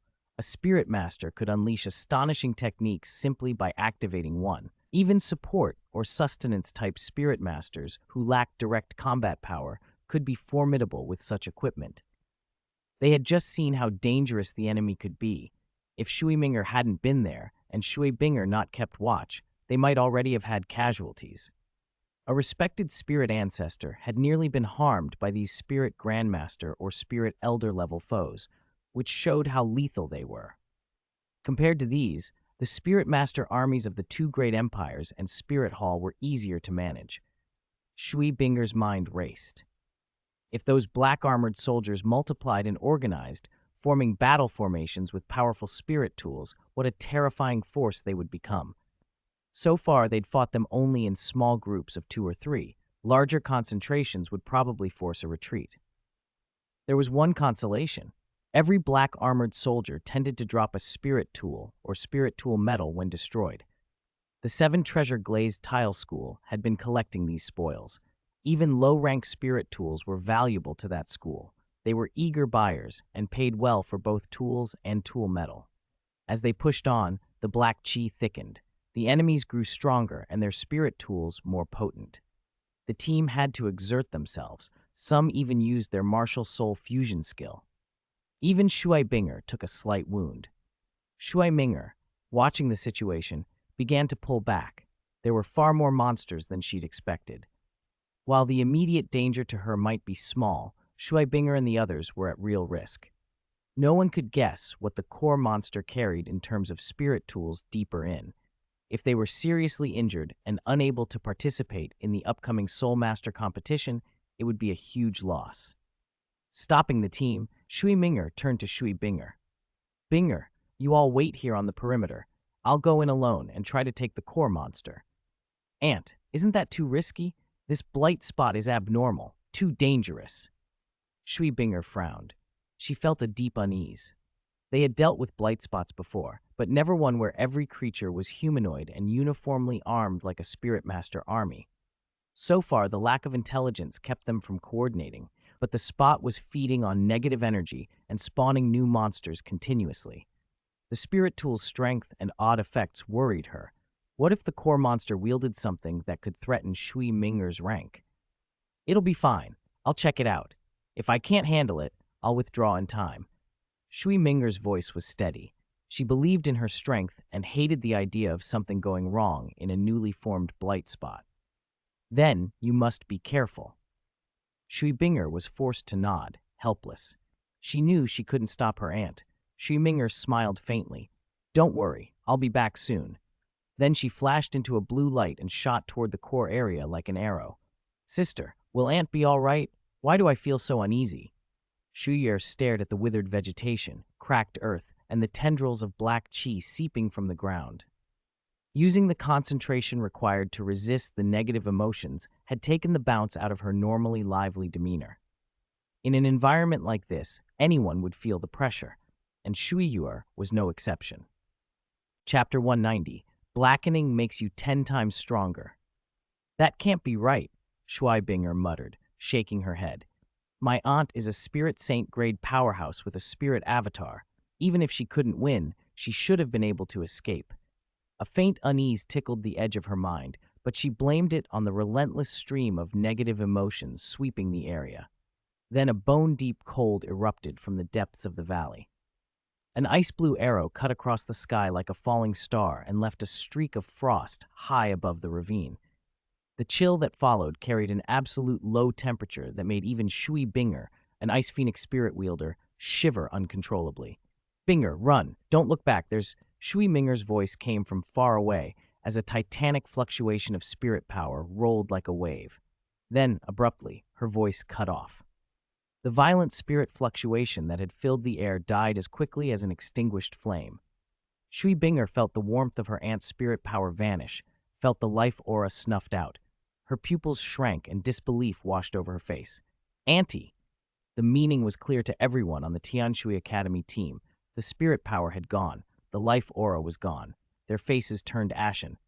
Shu Yuer let out a keening cry, tears spilling freely. Go! Despite the crushing grief, Shui Binger forced herself to keep calm. She grabbed Shui Yuer, and a pair of ice wings burst open behind her. Without hesitation, she fled in the direction they had come. The rest of the team, their eyes red with pain, followed her lead. They obeyed Shui Minger's last command and retreated at once. Not long after they hurried away, something like a fiery meteor screamed down from the sky. With roars and detonations, a circular shockwave carved a vast round crater into the earth. A tide of superheated flames swept outward, turning everything it touched into molten magma. Through smoke and heaving air, a tall figure wrapped in black chi flickered into view and then vanished. On the valley floor, the black chi thickened and formed a dark throne. On that throne sat a white-haired young man, one cheek propped on his hand, eyes tightly closed. Dark fissures traced across his pale face, lending him a demonic, abyssal look. Nearby, an exquisitely detailed ice sculpture stood perfectly still, Shui Minger's expression frozen in shock and terror. A gaping hollow in her chest marked where life had been ripped away. Not far from the throne, a pink-haired girl stood wrapped in black chi, black cracks running down her cheeks. She lowered a longbow without expression and slowly closed her eyes. As she did, the surrounding chill faded, leaving only a heavy silence. Deeper in the blackened valley, shadowy figures flitted in and out of view. From far beneath the surface, various negative energies gathered and surged like tributaries drawn to a river. Killing intent, resentment, death chi, evil chi, yin chi, devilish chi. It was as though all the negative energy accumulated on Douluo Star over countless years was converging here, flows upon flows returning to one place. This is truly interesting. Lu Jingming watched from a nearby mountaintop, his gaze drawn to the man on the dark throne, a figure that looked exactly like him. A faint smile crossed his face. Then he turned his attention to the pink-haired archer who had fired the fatal arrow at Shui Minger, and his expression shifted. Is this the so-called blackening makes you 10 times stronger? Even little San Yue couldn't defeat a version of herself like this. Lu Jingming was sure a blackened memory body formed from negative energy would crush the real San Yue without a doubt. These memory bodies, born of negative energy and tied to him, possessed unimaginable power. You're right, a voice said quietly. The great merciful Tree King's form appeared beside him, also gazing toward the valley wrapped in black chi. Planting the world tree on this planet, letting its branches become ley veins, materializing the planet's buried negative energy, and then using spirit masters to purify it, turning negative into positive, can indeed accelerate a planet's evolution. From the planet's perspective, Lu Jingming's actions were effective, drawing out the negative energies that had lain dormant for eons and converting them into vitality would speed up the world's growth. But it came at a cost to the lives and civilizations upon that world. Those negative energies originated from the planet's own sentient beings, oppressed commoners nursing grudges against spirit masters and nobles, hunted spirit beasts nursing deep hatred.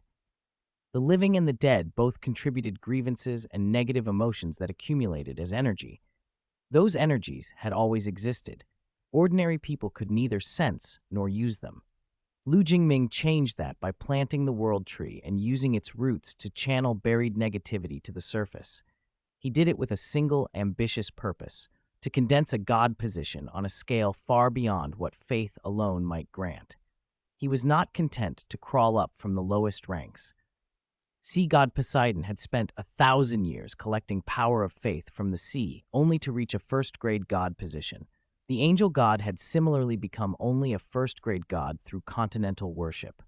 Lu Jingming wanted more. He aimed for at least a god king. Collecting faith was slow and capricious. Even if he could unite 2 Douluo continents, achieving god king status could take a century or more. He refused to wait that long. Black Tower and Mobius helped him find a shortcut. Since a planet had a consciousness of its own, it could supply collective mental power, faith, in another form. Although Douluo Star's planetary consciousness was primitive, it was still an entity that could, over time, develop attachment and feedback collective mental energy.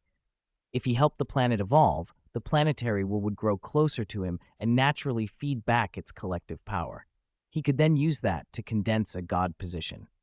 In a few months, using his stigmata, Lu Jingming had planted the world tree on this planet. That act was behind the strange anomalies the world had experienced. By guiding the spirit masters of the world to purge long-buried negative energy and thereby promoting planetary evolution, Lu Jingming simply needed to wait for the harvest. When enough negative energy had been converted and the Douluo star reached direct evolution, approaching something like a half-god realm, the continent's upper limit would no longer be capped by tidal Douluo. The planetary feedback would be powerful enough for Lu Jingming to condense a god-king level god position of life and wisdom. He had chosen a Douluo star in a parallel world precisely because the gods of the god realm there wouldn't be watching so closely. The god realm itself was a convergence of collective mental energy, a non-physical plane. Faith was an expression of that collective force, and a god position formed by faith could only attach to the god realm. Because the god realm was non-physical, it could be swept away by chaotic space-time currents. A physical planet could not. That made the planet a safer, more stable reservoir of power. In his original Douluo Continent, he couldn't have acted so brazenly. One particular bored god king constantly monitored every move.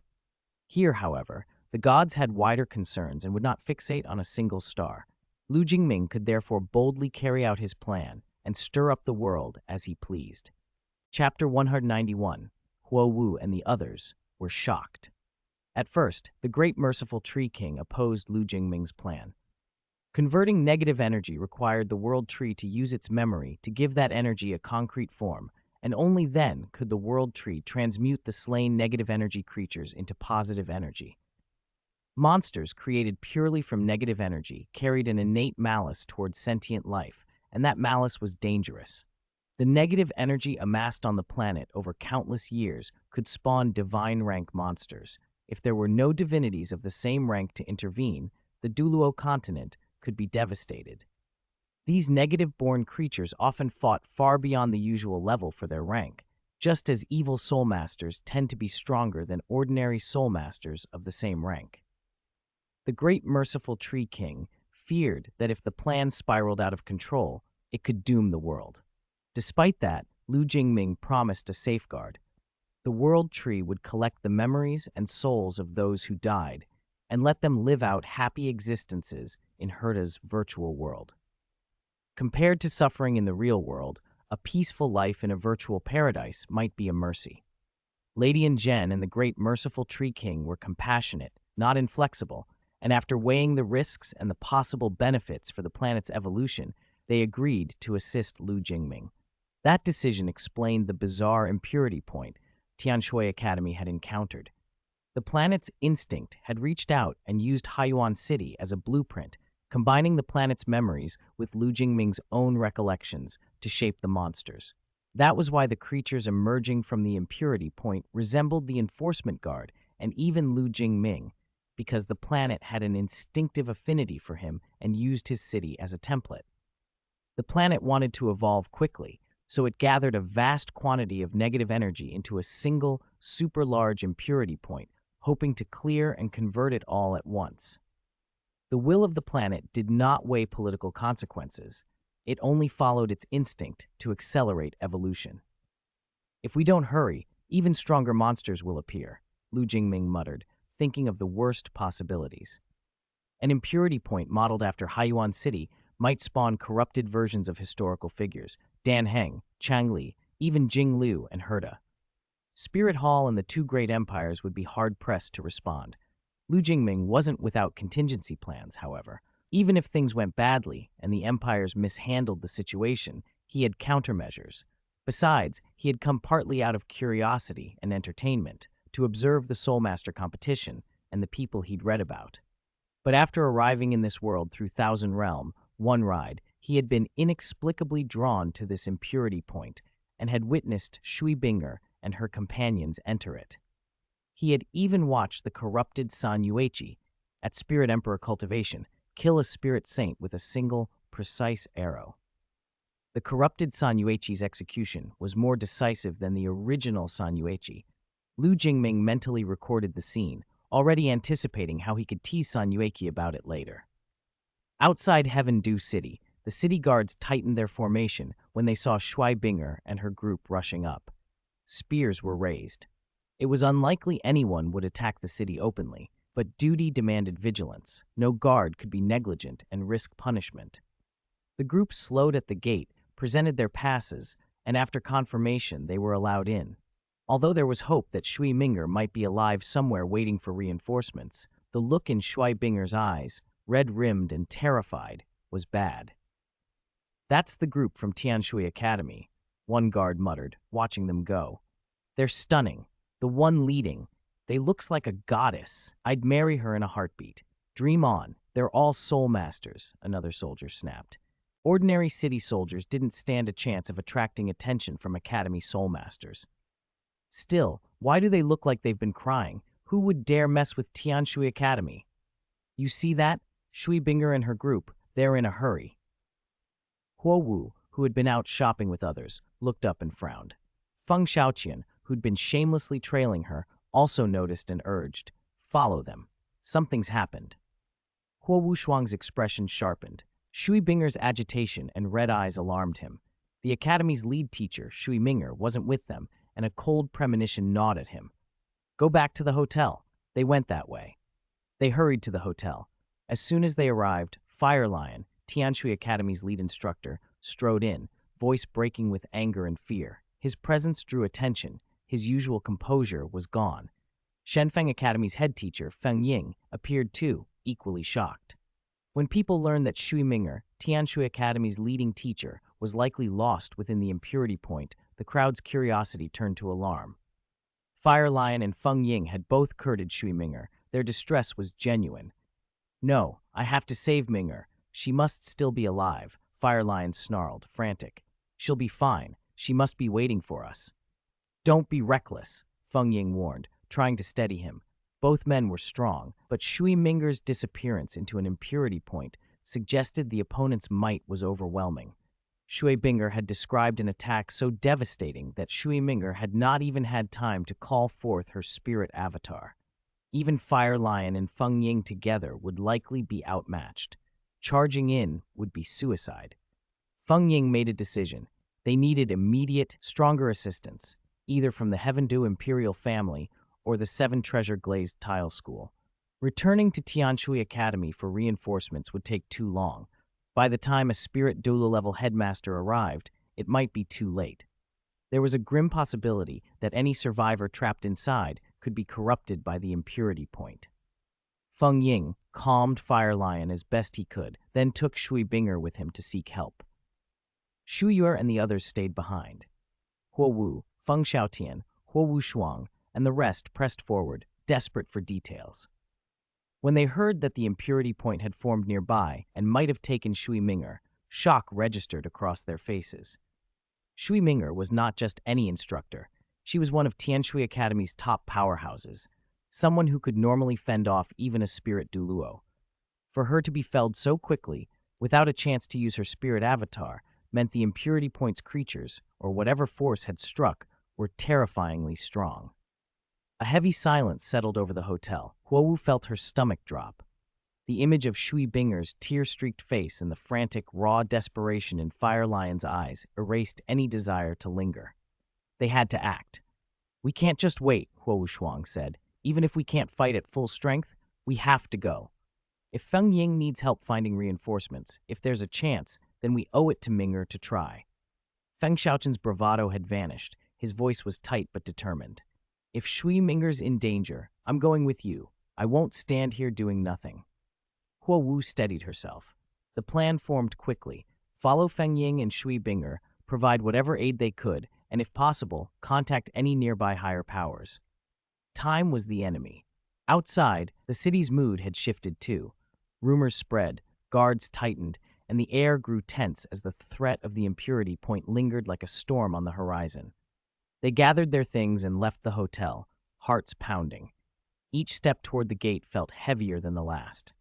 The world they knew had always been dangerous, but the thought of one of their own, one of the Academy's strongest, lost to a growing, planet-born corruption, made danger painfully, fiercely personal.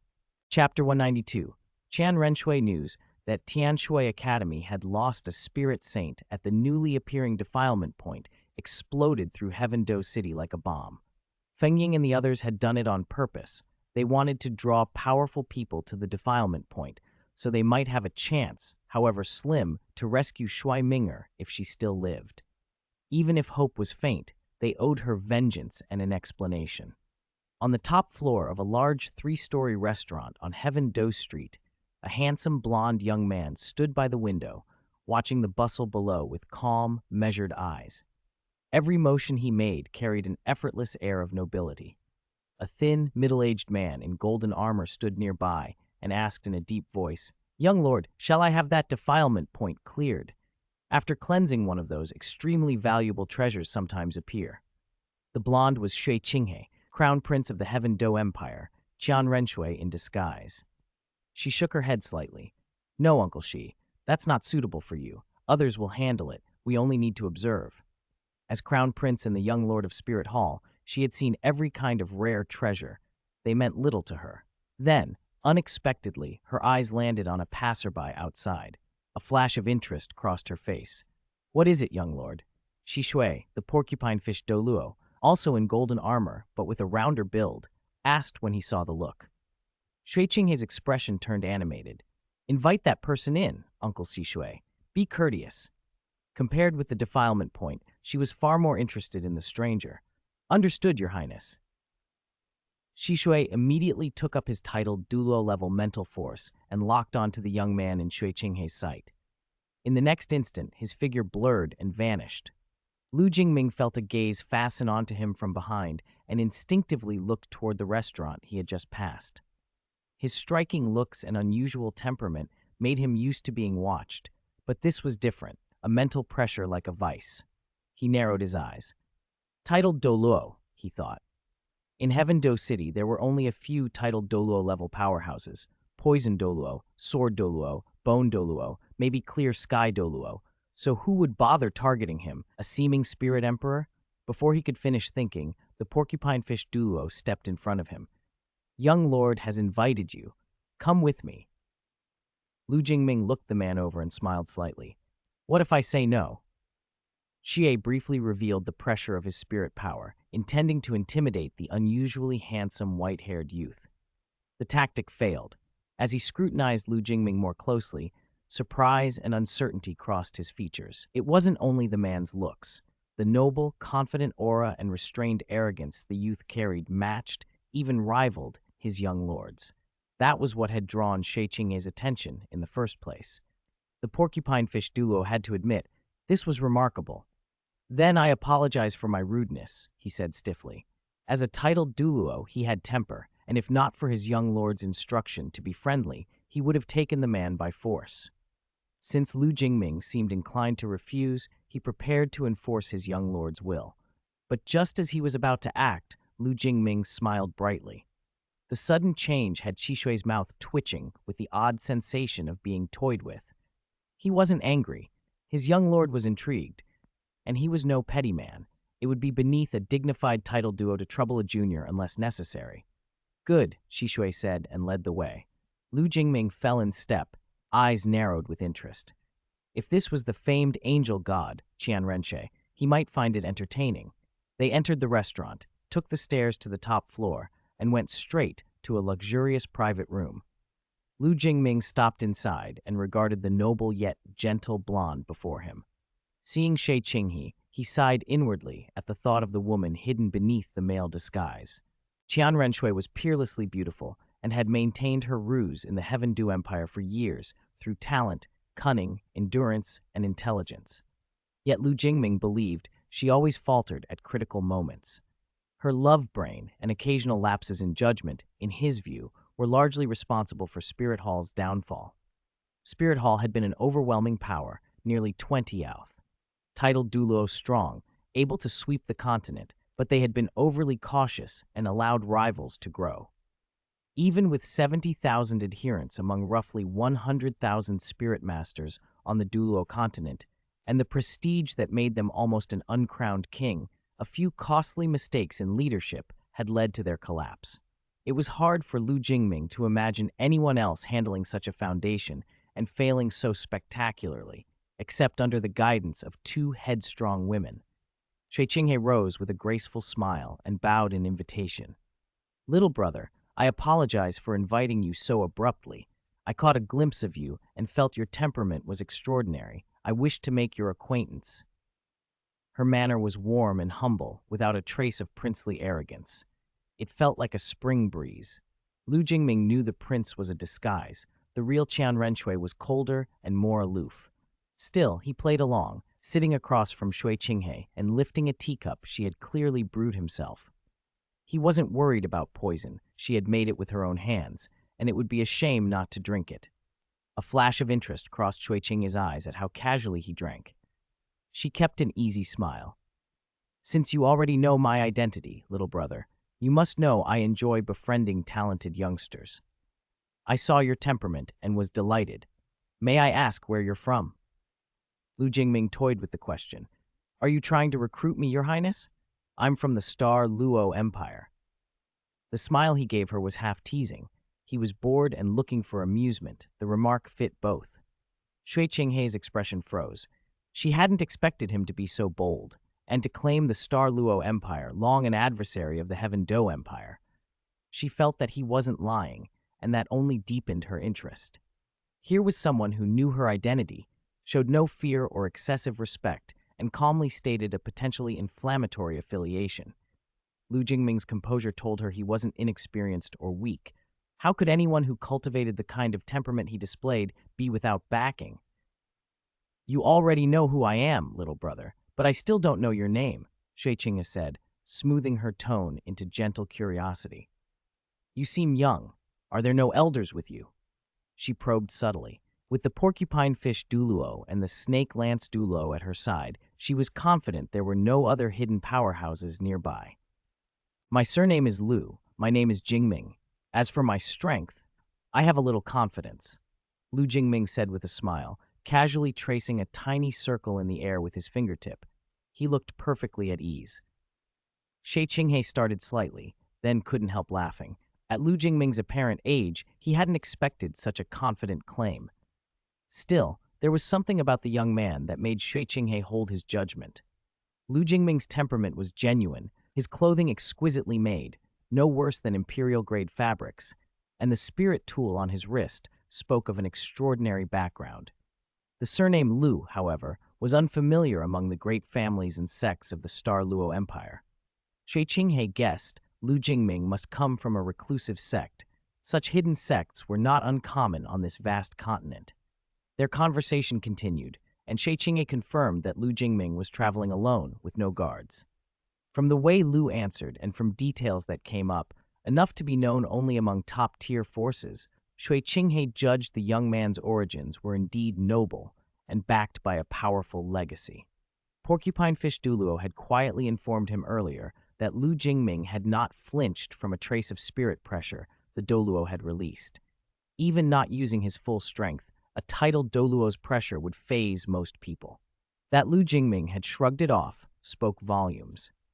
The Crown Prince didn't believe the force behind Lu Jingming could outmatch the Spirit Hall, but he certainly wanted such a potential ally. They were mid-conversation when a soft knock sounded at the door. "Come in," Shui Qinghe called, briefly knitting his brows before returning to his composed smile.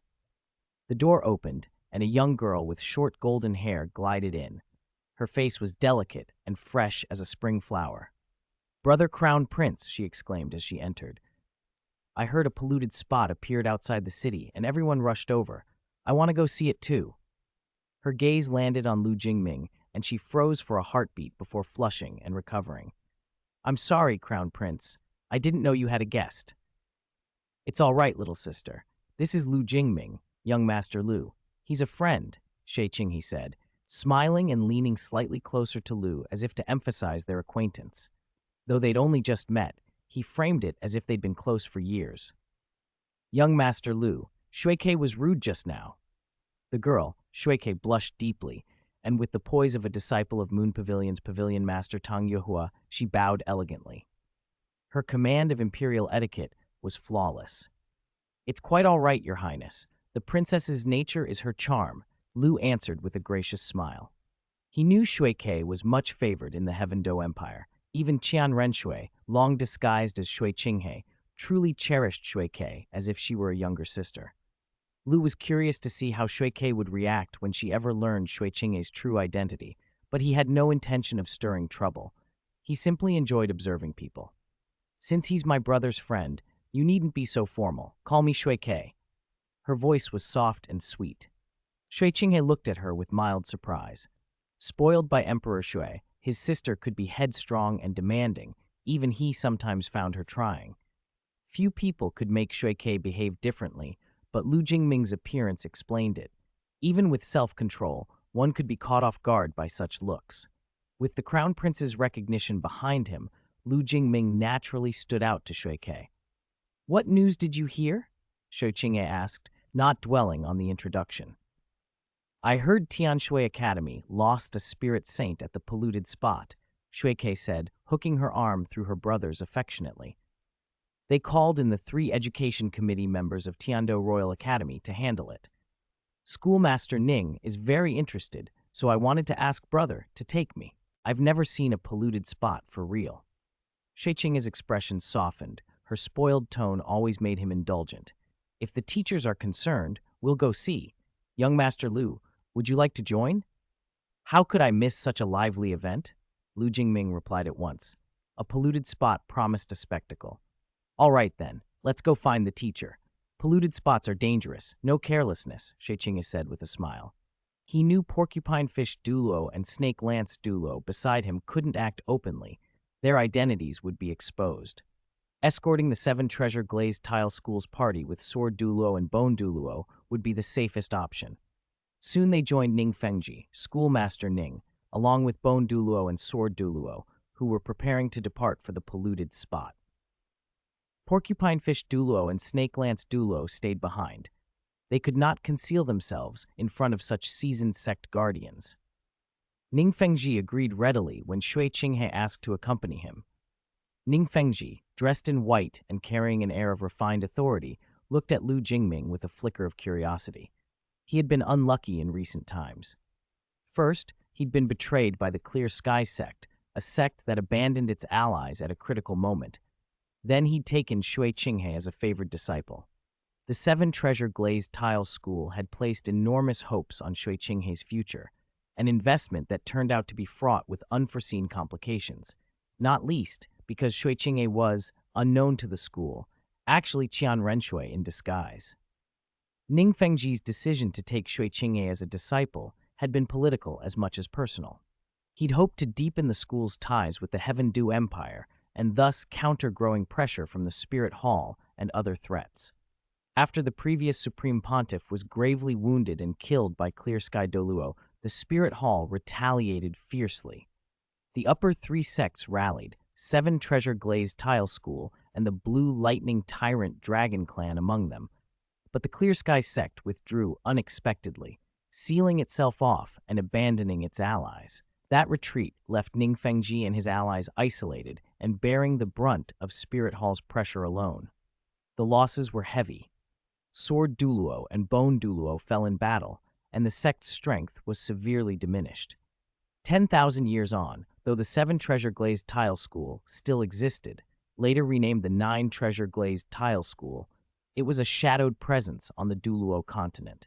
The only notable boon had been Ningrongrong's ascent to godhood, but gods could not meddle in lower realm affairs.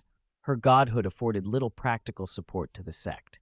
The school's many strategic decisions, trusting the Clear Sky sect, investing in Shui Qinghe, later aligning with Tang San, had left it disadvantaged.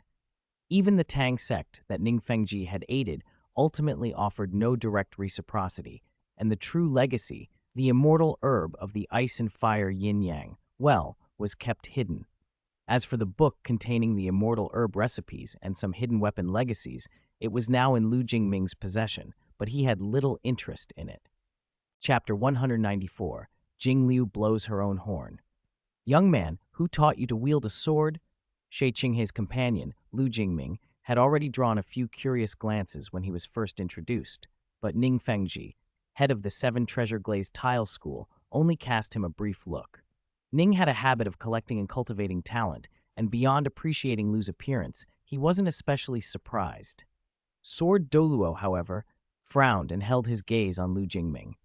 From him came a familiar sword intent. Not only did Lu practice the sword, he practiced it deeply. Whoever had taught a disciple like this could not be a common swordsman. When Sword Douluo asked, Shui Qinghe and Ning Fengji both turned their heads in surprise. Lu Jingming attracted attention in a way they could not ignore. As expected of Sword Douluo, you can tell at a glance that I practice sword, Lu Jingming said calmly. As for my master, her titled Douluo name is Snow Moon. At the name Snow Moon, Sword Douluo's body trembled. He leapt forward and planted himself in front of Lu, voice brimming with excitement. Young man, tell me quickly, where is your teacher now? Shui Qinghe's face showed confusion. Ning Fengji and Bone Douluo stared in disbelief. Sword Douluo's premonition had been right. There really was a Snow Moon Douluo in the world, but none of them had ever heard of her. Even the 7 Treasure Glazed Tile School's intelligence network, though broad across the Heaven Do and Star Luo empires, had no record of a figure as powerful as Snow Moon. Titled Douluo were already rarities. How could someone of such stature leave no trace? My teacher. You will meet her eventually, just not now, Lu Jingming said, shaking his head gently. Jing Liu, the Snow Moon Douluo, would not set foot in this world in the near term, but as long as Sword Douluo did not die young, they would meet someday. Sword Douluo's expression hardened and then softened with resignation. A sword master of Snow Moon's caliber was not someone you stumbled upon.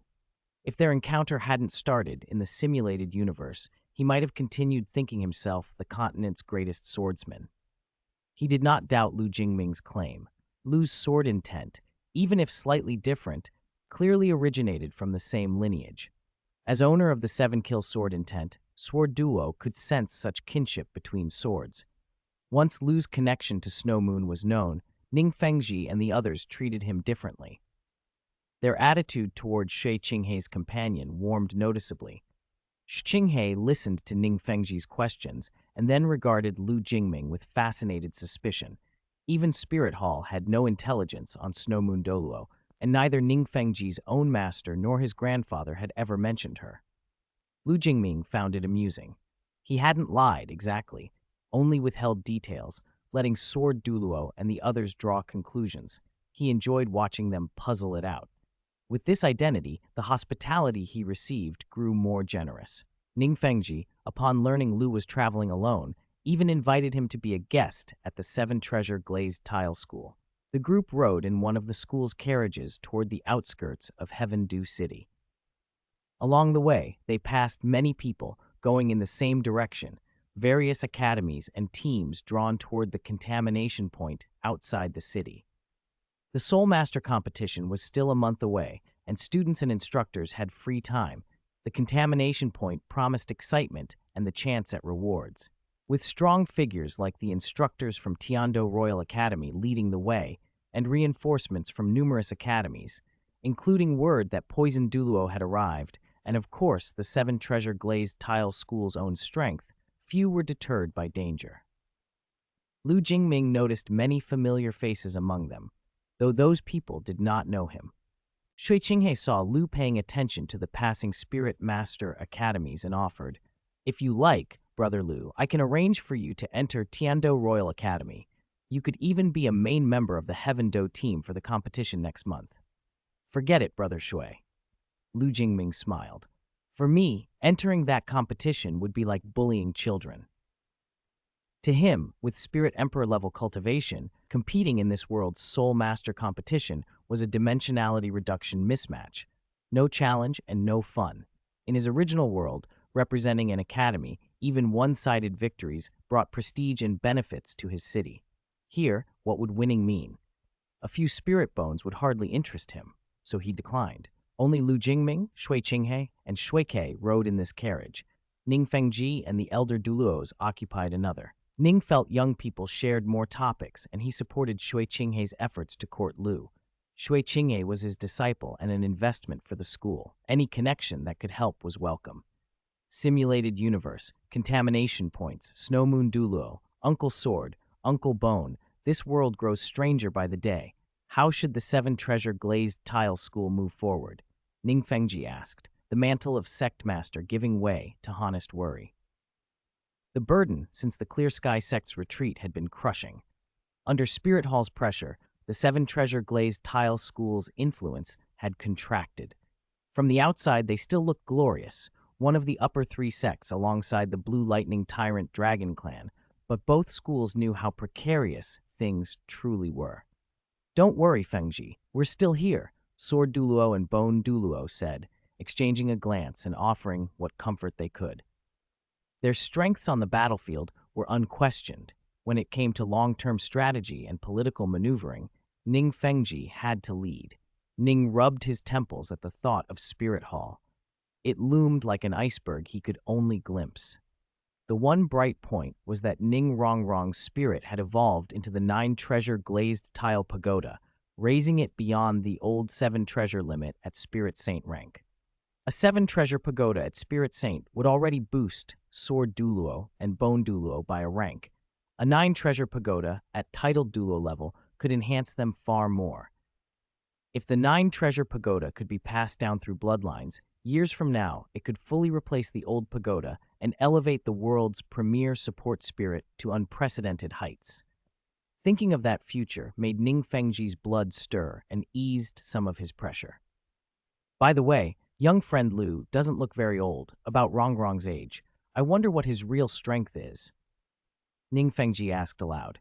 At Spirit Saint rank himself, he could not gauge the depths of Lu Jingming's power. Bone Douluo frowned. That little freak is strange. Even with my cultivation, I can't see through him. Sword Douluo's voice was firm. It's hard to be precise about his cultivation, but he's undoubtedly a genius. As Snow Moon Douluo's disciple, and already having grasped sword intent, I doubt anyone his age can match him. Sword Douluo had become an admirer. While he couldn't fully penetrate Lu's hidden strength, knowing him as Snow Moon's disciple and a wielder of sword intent left no doubt. This was a prodigy. How does he compare to the little monsters from Shrek Academy? Ning Fengji asked, intrigued. The Shrek 7 devils, after consuming immortal herbs, were the era's top geniuses, true monsters among prodigies. Sword Douluo shook his head. Their cultivation is still low, so the future is uncertain, but for now, they simply can't stand against sword intent. When sword intent appears, even on lower-ranking fighters, it becomes a crushing advantage. It can make a duel between equals into a one-sided affair. Young friend Lu might be a rival for Rongrong and the others. Too bad he won't join the competition, Ning Fengji mused. Speaking of Rongrong, it looks like Shrek Academy has arrived, Bone Douluo said suddenly, peering out the carriage window. Outside, another group of people was also heading toward the city outskirts, making their way toward the contamination point. Chapter 195, Black Angel and Black March, 2-in-1 chapter. Director Flender, do we really have to go join this? Oscar asked, worry creasing his face. As a food spirit specialist, he had almost no combat ability, and the thought of entering a corrupted spot chilled him through. I heard Tianshui Academy already lost a spirit saint there. What's there to be afraid of, little Ao? Daimubai said with a grin, patting Oscar's shoulder. So many people are going, and Erlong and the others are with us. Nothing to worry about. Boss Dai isn't afraid, Shuju King said, but then added, it's just that the Soul Master competition is about to start. If anything happens, it could affect the competition. Noticing Ning Rongrong and the others looking at him, Oscar quickly added, not wanting Rongrong to think him a coward, Mubai's right. As long as it isn't a titled Douluo, your Erlong, teacher, has never been scared of anyone. A woman in her 30s with a fiery figure reached out and patted Oscar's shoulder and smiled confidently. With the Golden Triangle reunited, even if they faced a titled Douluo, they could fight. Hey, that's the 7-treasure glazed tile school's carriage. Father and the others. Ning Rongrong's face lit up when 2 carriages appeared and began driving toward them. She sprang up like a little bird the moment Ning Fengji and the others stepped down from the carriages and flew into Ning Fengji's arms. Father, Grandpa Sword, Grandpa Bone. Sectmaster Ning, long time no see, are you well? Yu Xiaogang and the others bowed respectfully. Shui Qinghe, hearing the commotion, opened his carriage door calmly and stepped down. Rongrong, long time no see. My big brother Shui is here too. Ning Rongrong beamed. My little sister insisted on coming to see the excitement. Aren't you all the same? Shui Qinghe smiled. Shui Ke is here as well? She asked, turning toward the other carriage. As the beloved little princess of the Seven Treasure Glazed Tile School, Rongrong knew both Shui Qinghe and Shui Ke, though their personalities differed, and they weren't close. When Lu Jingming stepped out of the carriage with Shui Ke, Ning Rongrong's pupils contracted in surprise, and she exclaimed, drawing everyone's attention. Ma Hongjun and Oscar shared the same stunned expression. What? Rongrong, you know Brother Lu? Shui Qinghe asked in surprise. Lu Jingming put on a puzzled look. He naturally understood why Ning Rongrong and the others recognized him, but he didn't want anyone to suspect the link between his real self and the simulated proxy body. This is awkward. Rongrong and the others were momentarily speechless, exchanging strange looks. Yu Xiaogong's face went pale, as if doubting his own senses. He had once comforted himself that Lu Jingming existed only in the simulated universe. Now, seeing him in the flesh dealt a heavy blow to that belief. Under the curious stares of Shui Qinghe and Ning Fengji, Ning Rongrong recounted what had happened in the simulated universe, how Lu Jingming's simulated body had defeated the Shrek Seven Devils on its own and sported a spirit ring configuration beyond comprehension. Ning Fengji and the others looked at Lu Jingming in astonishment. Heh, seems fate brought us together, Lu Jingming chuckled, then felt a flash of hostility. Tang San's gaze was cold. He still held a grudge over the simulated universe events. Lu Jingming's lips twitched. Tang San loved to assign blame. After all, killing Xiao Wu in the simulated universe was something they all agreed should be blamed on a simulated body, not the real person. Most of the group, Dai Mubai, Zhu Juqing, and others, could distinguish between the two, and even Xiao Wu didn't show hostility. Tang San alone remained resentful. Sword Douluo, Shui Qinghe, and the others noted the hostility in Tang San's eyes. Recalling Ning Rongrong's account, they found Tang San's attitude needlessly petty. Ning Fengji frowned. He hadn't expected Tang San to be so narrow-minded. If not for the fact that Ning Rongrong's spirit had evolved thanks to the immortal herb Tang San had given her, he might have cautioned Rongrong to keep away.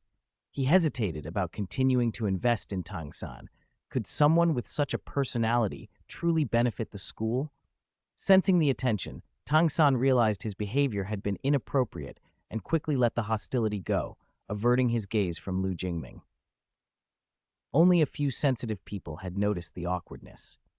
Ning Rongrong moved closer to Lu Jingming and asked, curious, Lu Jingming, are your spirit rings really the same as in the simulated universe? The simulated universe creates data bodies based on immortal masters, Lu Jingming replied with a faint smile, answering with a question. His reply was hardly direct confirmation, but it implied the connection. Ning Rongrong pressed on, wanting to know how he'd done it. Even after absorbing immortal herbs, none of them reached the level Lu Jingming had displayed in the simulated universe. 2 purple and 1 black spirit ring was absurd. Rongrong, Ning Fengji's tone turned stern. You can't casually ask about such things. For the Seven Treasure Glazed Tile School, matters like this are core secrets. It's simple. Your physique and mental force need to be strong enough, Lu Jingming said lightly. Ning Rongrong rolled her eyes. That was essentially saying nothing. Who didn't know spirit ring absorption required sufficient physique and spiritual power? She gave up pressing him. Since she couldn't get anything out of him, her curiosity waned. Because of Ning Rongrong, the Shrek Academy group joined the expedition. Ning Fengji and the 2 titled Douluo elders would not feel comfortable letting her go into the corrupted spot alone, so the collection moved as one. There were over a dozen people from Shrek Academy. The carriages couldn't hold them all, but spirit masters could march almost as fast as the carriages.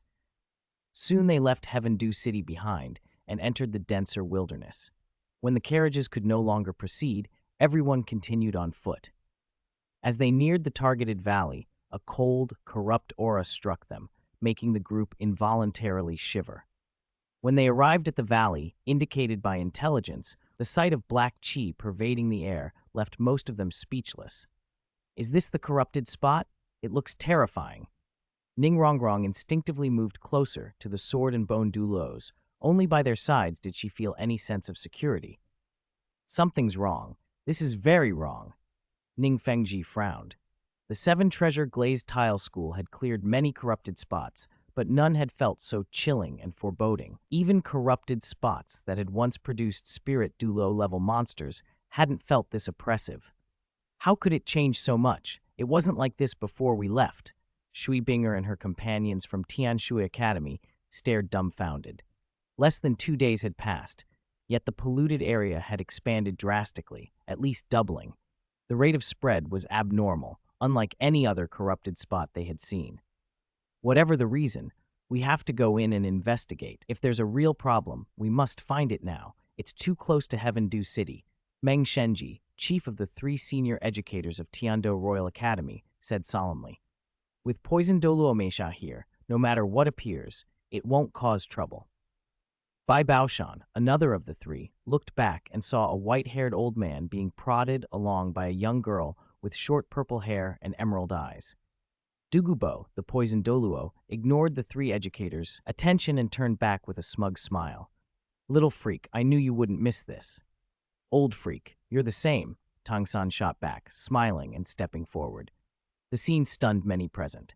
Poison Douluo, notorious for his eccentricity, bantering with a spirit ancestor on equal footing, teasing one another, was almost unbelievable. The 3 Tiando educators' faces darkened. It had been Poison Douluo's interference that had allowed Tangsan and his companions to leave Tiando. Now the 2 were closer than ever, and that made the educators look worse.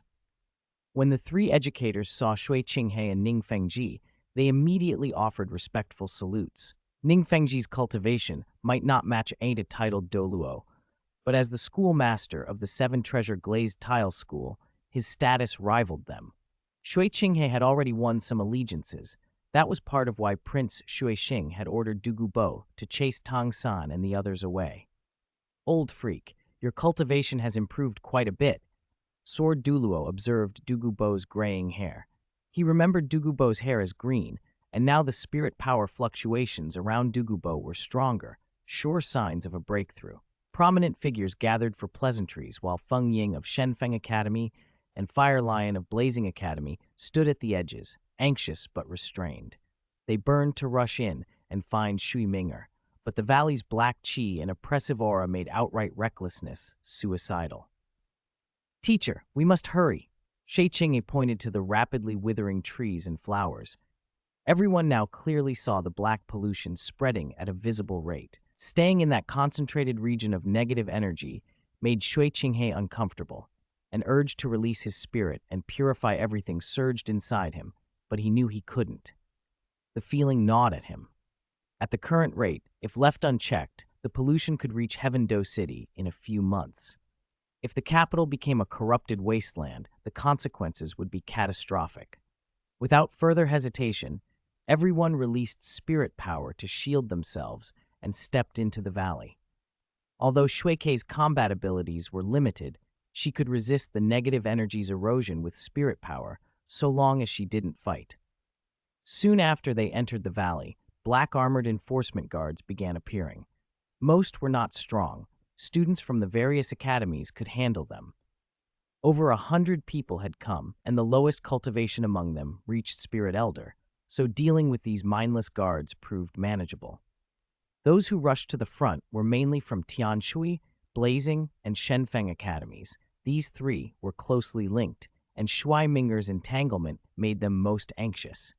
Feng Ying and Fire Lion ignored formalities and personally waded in to take down Spirit Elder-level enforcement guards, trying to speed the team's progress.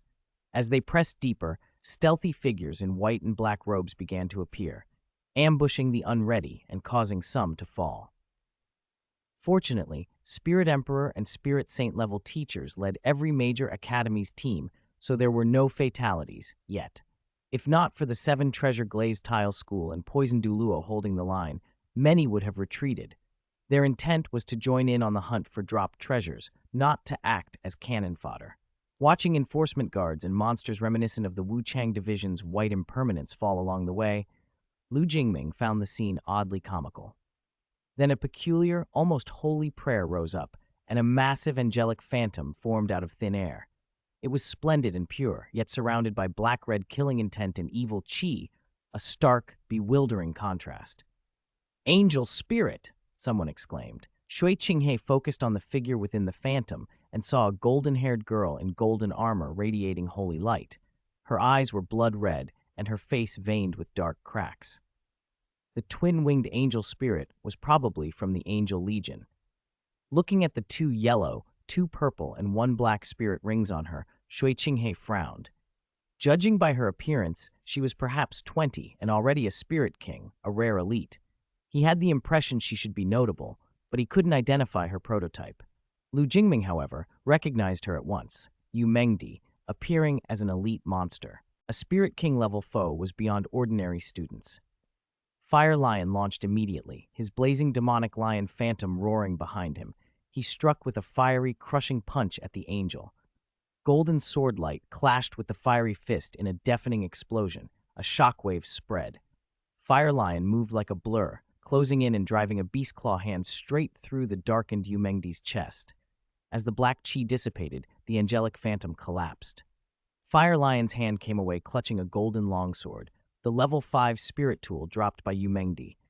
A golden dragon-like tornado riding black-red chi, however, swept over and engulfed Fire Lion in an instant. On a nearby hill, shrouded in black chi, stood a dark figure, the corrupted Ye Wuqing, who had slipped into position silently. Spirit Emperor. Feng Ying frowned and manifested a jade-green long saber. With a fierce swing, a colossal wind blade sliced through the air and shot straight at the dark Ye Wuqing, who had 6 spirit rings. "Brother, will Teacher Fire Lion be all right?" Huo Wu shouted, hurling a fireball that shattered a black-robed ambusher into ash. She watched with mounting worry as Fire Lion vanished within the dragon-like tornado. The tornadic black chi looked powerful enough to annihilate a person completely. Roar. Spirit True Body, Fire Lion's roar cut through the tension. Crimson flames surged and swallowed the golden dragon-like tornado, turning it into a blaze. A massive blazing demonic lion tore through the tornado with its claws and broke free, spewing roaring inferno toward the corrupted Ye Wuqing. The dark Ye Wuqing, after barely weathering Feng Ying's wind blade, had no time to react and was consumed by the flames. When the blaze died down, a golden spirit bone lay where Ye Wuqing had fallen. Seeing a spirit bone, everyone was stunned. Usually, corrupted spots yielded spirit tools, ores, edible spirit medicines, or crystals. Spirit bones were exceedingly rare. Though this was only a 100-year spirit bone, in an era where spirit bones were scarce, it was precious.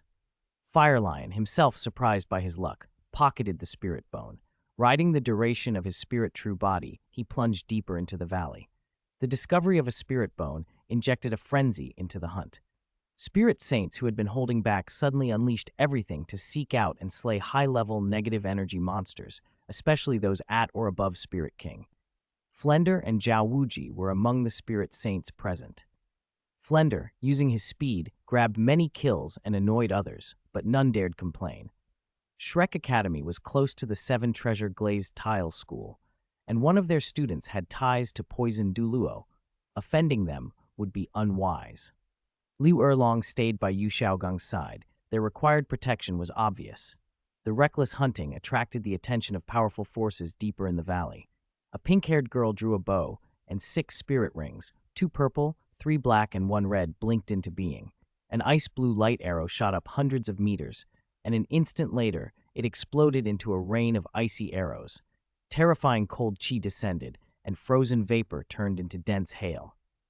Not good. The sudden hail attack alarmed everyone.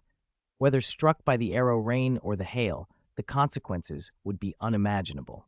Chapter 196, Black Jinxie, 2 chapters in 1. Boom, boom, boom.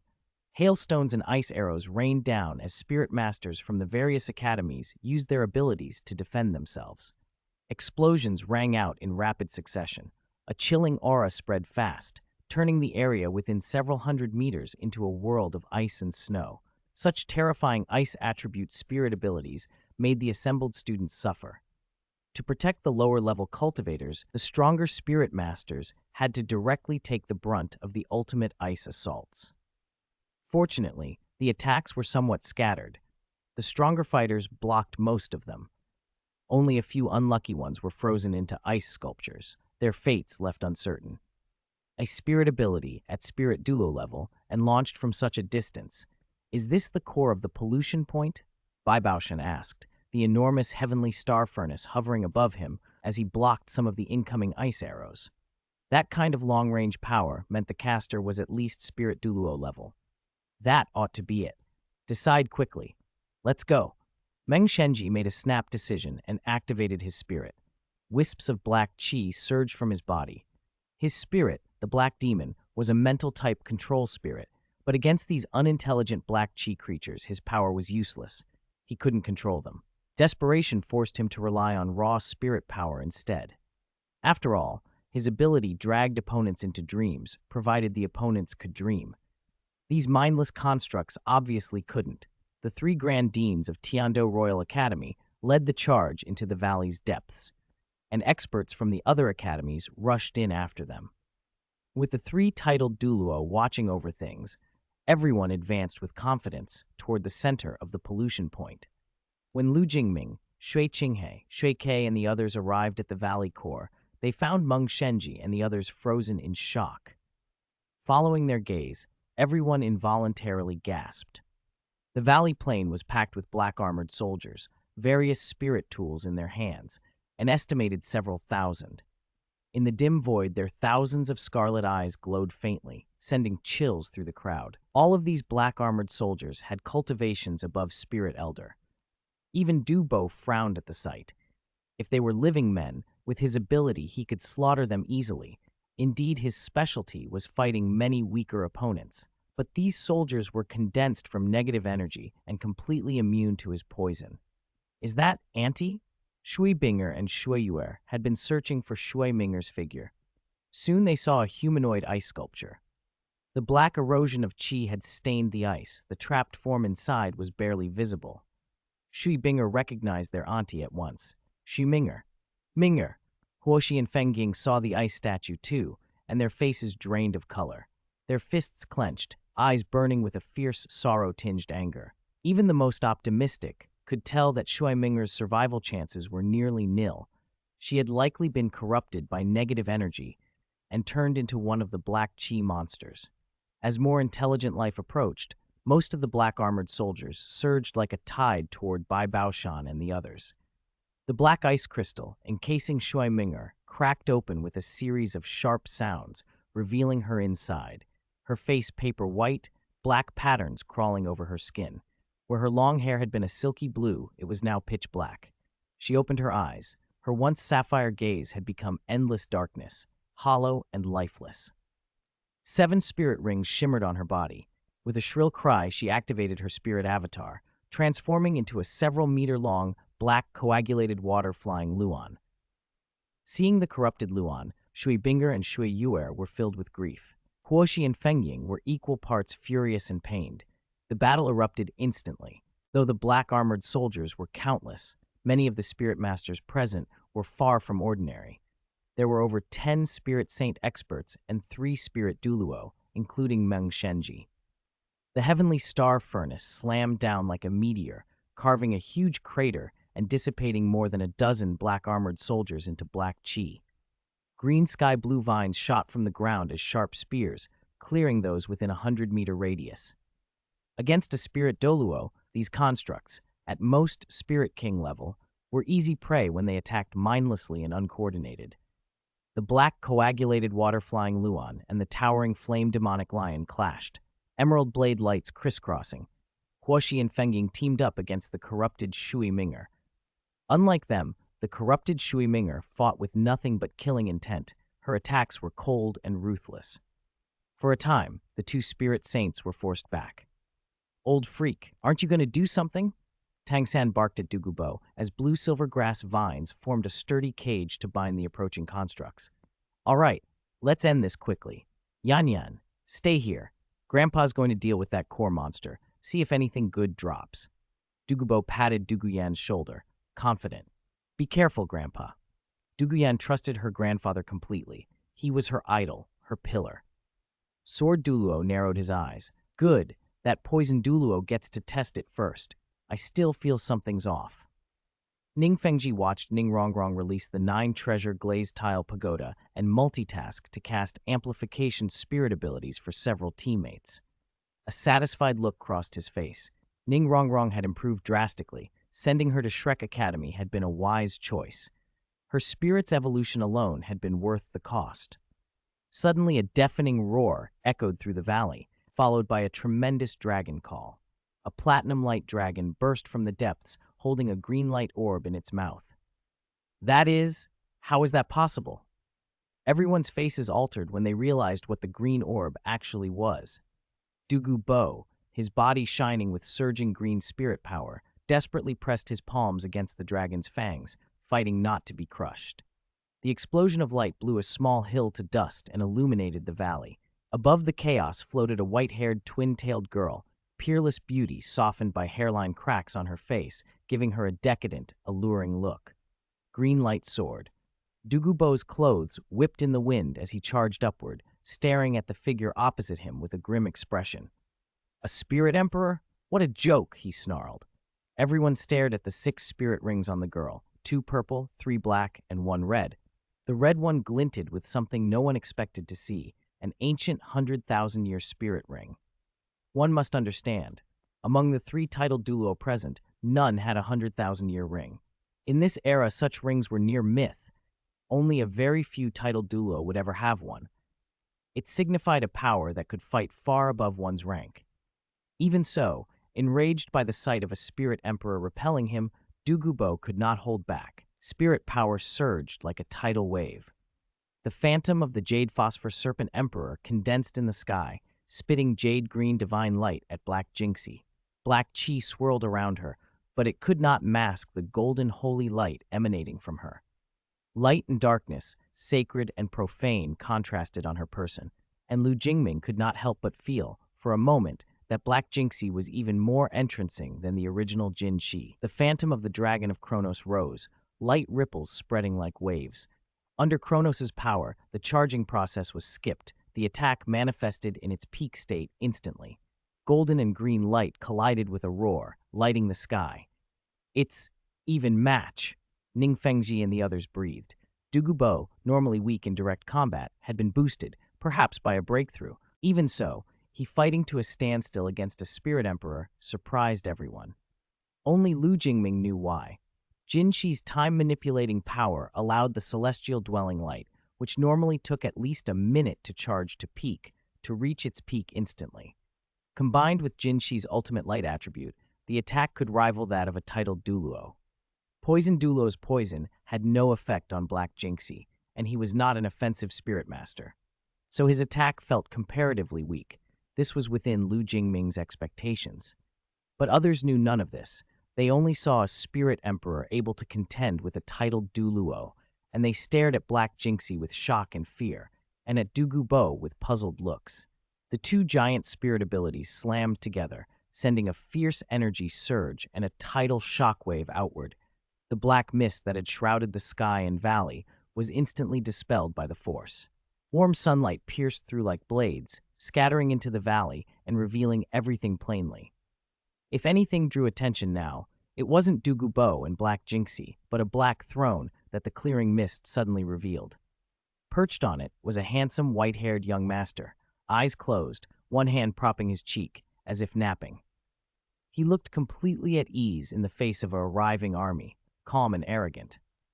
Under the black throne, several figures stood, each emanating an aura comparable to Black Jinxie's, each terrifying. Brother Lu. Shuiqing's pupils contracted. He stared at the white-haired young master on the black throne, then at Lu Jingming beside him, utterly surprised. Young Master Lu, this? Shuiqing's mouth formed an astonished, "Oh!" Her gaze flicked between Lu Jingming and the white-haired young master. Apart from the facial cracks, the 2 were nearly identical. Very interesting, isn't it? Lu Jingming smiled faintly. Looks like the core of this impurity point was modeled after our young friend. Ning Fengji, quickly regaining his composure, allowed a touch of disbelief to linger in his eyes. If a Black Chi construct could be shaped like Sword Douluo, it wasn't impossible monsters would mirror other people. But a core modeled after Lu Jingming suggested the importance of his memories. Black Lu Jingming's true strength could could be terrifying. Lu Jingming himself was a little curious. If the core was based on his memories, Black Lu Jingming likely shared his abilities. He knew his own strengths. Black Abyss White Flower gave top-tier attack and maximum survival, making him a fitting final boss. He could attack, defend, he and control, almost omnipotent. Sword Dulo might be able to defeat him, but killing him completely would be nearly impossible, especially with other black counterparts. Black Sanyuechi, Black Jinxie, Black Lu Ying, and especially Black Robin. Lu Jingming felt a headache coming.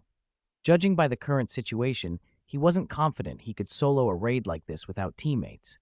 That realization spread. Tang San, Shui Binger, Huo Wu, and others turned in surprise to Lu Jingming, who had been at the back with Ning Fengji and Shui Qinghe. Many of the assembled didn't know Lu Jingming, but his close ties with the Crown Prince, the Princess, and the sect master of the Seven Treasure Glazed Tile School had already made people curious. Now curiosity had to be set aside. There was battle afoot. At that moment, Black Sanyueki revealed her own 6 spirit rings, 2 purple, 3 black, 1 red. Cold chi compressed and condensed. In a blink, an ice arrow crackled like a meteor and shot straight for Bai Baoshan, one of Tiando Royal Academy's 3 great instructors. The air dropped to freezing. Bai Baoshan reacted with lightning speed. He released his Heavenly Star Furnace to block the shot, but the impact was like a meteor slamming into the furnace. The force carried him backward and slammed him into the mountain wall. In the next instant, a terrifying cold wave washed outward. His body and spirit power seemed to freeze. Meng Shenji and Ji Lin felt an icy brush pass them and then watched Bai Baoshan get blasted into the rock. When they ran back, they saw him encased, a crystal-clear ice mountain riveted into the cliff, Bai Baoshan's figure frozen in place, still holding the Heavenly Star Furnace. A collective gulp passed through the crowd. Fear tightened their throats. Some instinctively shielded academy mates near them. Some simply panicked and ran. They had come for glory and loot, not to die. Sect Master Ning, please help. Meng Shenji's face had gone white. He shouted to Ning Fengji in desperation. Teacher! Shui Qinghe's face turned ashen as well. The 3 great instructors were his confidants. Losing them here would be a devastating blow. Another silver-haired girl stepped into the Void Realm. Her body was wrapped in black-red flames born of black chi. A towering mecha patterned with black-red runes burst forth and blazed toward Meng Shenji. She, too, bore 2 purple, 3 black, and 1 red spirit rings. Everyone's heart sank. Uncle Gu. Ning Fengji's expression went cold. If Bai Baoshan was lost and Meng Shenji fell too, Ning Fengji could not explain it to Xinghe or Emperor Shui Ye. The loss would strain relations between the 7 Treasure Glazed Tile School and the Heaven Do Empire. Boom! Towering flames erupted like a volcano. The girl swung a fist infused with terrifying force. The Void Realm cracked under the impact. As Meng Shenji braced to use his last resort trump card, a slender figure burst out of the Void Realm like a ghost and erected a bone shield to intercept. Fist met shield with a thunderclap. A circular shockwave rippled outward. The explosive heat ignited the air, forming a huge black-red fireball overhead, its light blinding. A phantom bone dragon roared. The girl was hurled backward like a cannon shot, sliding and gouging the ground. But the blast scorched the defender. Bone Douluo staggered back, looking at the burns on his hand with a grim expression. He was level 95 peak Douluo, yet he had been burned fighting a spirit emperor. Even if the wound was not fatal, the fact that Bone Douluo's defense had been compromised hit everyone present like a cold slap. Hiss! Ning Fengji breathed. He knew how legendary Bone Douluo's defense was. The 7 Treasure Glazed Tile School's fame owed much to Sword Douluo and Bone Douluo, one the strongest offense, the other the strongest defense. Together, they had built the school's dominance. Now, even Bone Douluo's defense had been broken. If the girl's punch had landed on Meng Shenji, he would likely have been vaporized. Thank you for saving me, Your Excellency. Meng Shenji's face showed raw relief. He was certain he had no chance had that attack hit him full on. Bone Douluo gave a curt nod, the pain in his hand belying the tightness of his jaw. You go save them. Leave this place to me. Bone Douluo barked the order at Black Lu Ying below, his face grave. Even ordinary titled Douluo found it difficult to break his defense, yet Black Lu Ying, only a spirit emperor, had managed to do so.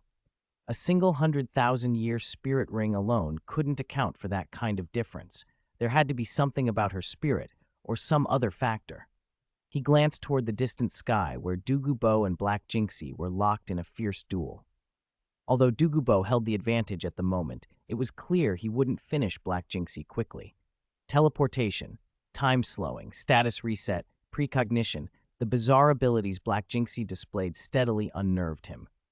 Dugubo's attacks were often predicted, leaving him to take sword slashes head-on. And those slashes were strange.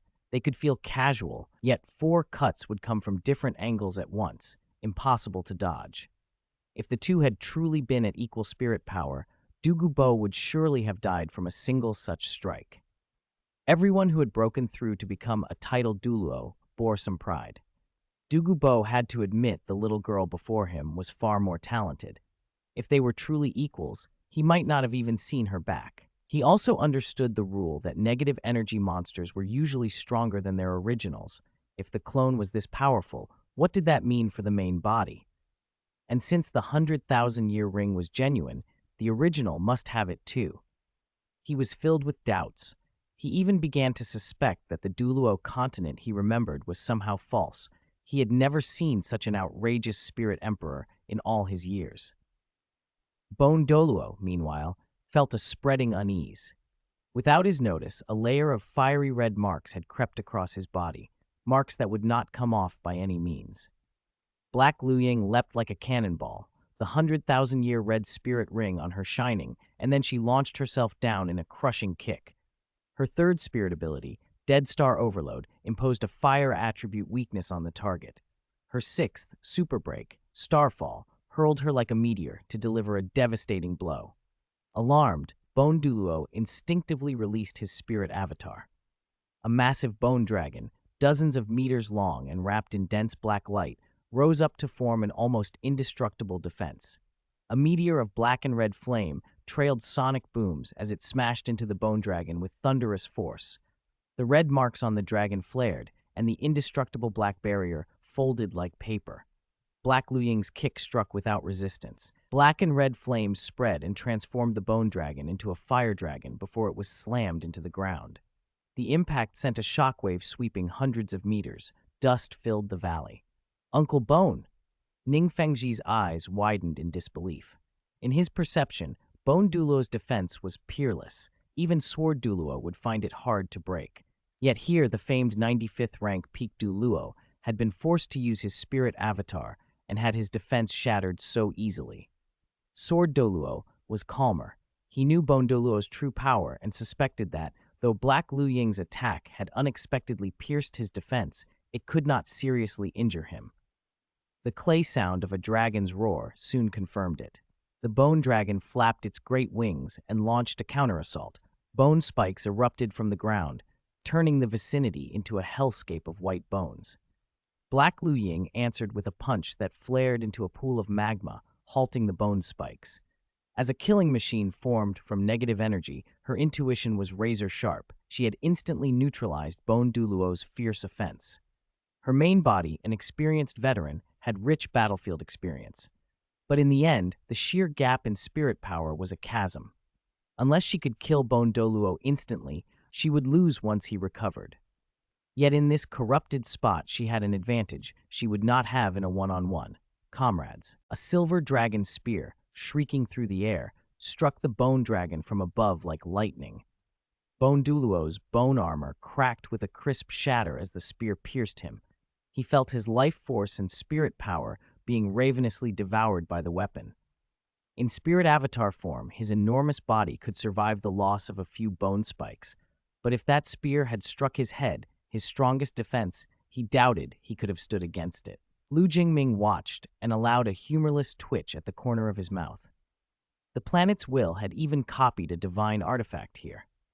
He saw the silver dragon woman in her spirit-attached state, elemental orbs of light spinning around her, with 2 purple, 3 black, and 1 red spirit rings. She fought alongside Black Lu Jingming against Bone Douluo. The silver dragon spirit was the pinnacle of true dragon spirits, and even Bone Douluo, though a mutated bone dragon with spatial power, was weakened under the weight of dragon might. To see a dignified peak Douluo temporarily held at bay by two spirit emperors was astonishing. Black Sanyueki in the distance also launched cold arrows at intervals, keeping the battle stubbornly balanced. Ningfengji's brows knit tightly. The corrupted spot was beyond expectation. The negative energy monsters here matched the ranks expected of a newly formed corrupted spot. The strongest only a spirit emperor, no spirit saint, but their combat power was unbelievable. A spirit emperor could stand toe-to-toe with a titled Douluo. None of them had imagined this. Sword Douluo had been holding back and secretly shielding Ningfengji, Shui Qinghe, and the others in case of surprises. From all he could tell, time might make the stalemate tip in favor of Dugu Bo and Bone Douluo, but Ningfengji felt they could not simply wait. The seven-treasure glazed tile pagoda flared in seven-colored light and released rays that landed on Dugu Bo, Bone Douluo, Sword Douluo, Meng Shenji, and others. As sectmaster of that school, Ningfengji had reached the realm of the seven exquisite hearts and could cast seven spirit abilities at once. The pagoda's support surged their spirit power, mental force, offense, and defense. Haha, so this is the power of the world's top support spirit. This old man has finally experienced it. Dugubo laughed, exhilarated at finally receiving the kind of support Sword Douluo and Bone Douluo usually enjoyed. His eighth spirit ring flared, and his eighth spirit ability, Time Solidification, activated. A ring of green ripples spread and struck Black Jinxie. Black Jinxie, who could also manipulate time, was not naturally afraid of a time-based control. Dugubo had been avoiding using the ability before for that reason. But with the pagoda's amplification, his time solidification had suddenly enough strength to force even her to hesitate. In that brief instant, he struck with his head spirit bone ability, Medusa's Gaze. A streak of petrifying light shot out and locked onto Black Jinxie's body. Gray stone patterns raced across her until she was completely petrified and plummeting from 100 meters in the air. A fall like that would crush her to pieces. The pagoda's blessing didn't stop there. Bone Douluo's aura swelled as well. Countless bone spurs burst from the void and hammered Black Lu Ying and Black Yue, forcing them back. The tide of battle flipped. Spirits flared like stars across the valley. Dozens of spirit abilities bloomed in a dazzling display as a swarm of black-armored soldiers was swept aside. But Lu Jingming's eyes were fixed on Black Sanyuechi and Black Robin. He knew their spirit abilities intimately. Sure enough, Black Sanyuechi's fifth spirit ring glowed as she drew bow and arrow. A pale blue arrow of light struck the petrified Black Jinxie, then fragmented into motes that sank into her body. The gray patterns receded. Black Jinxie's petrification was purified. That was Sanyuechi's pure white prayer, the ability to dispel negative states and provide powerful defense. At the same time, a heavenly ring formed above Black Robin's head and white wings bloomed behind her. A melodious song sent notes of condensed spirit power from the void. They landed on Black Jinxie, Black Lu Ying, and others. Black Robin unleashed three major abilities: Flapping White Sound, Aria of Feathers, and Sound of Heavenly Ring, raising her teammates' attributes. Her support outshone even the seven-treasure glazed tile pagoda. She then activated Concerto of 1,000 Sounds, the fifth spirit rings on Black Lu Ying, and the others flashed blood red and temporarily became 100,000-year rings.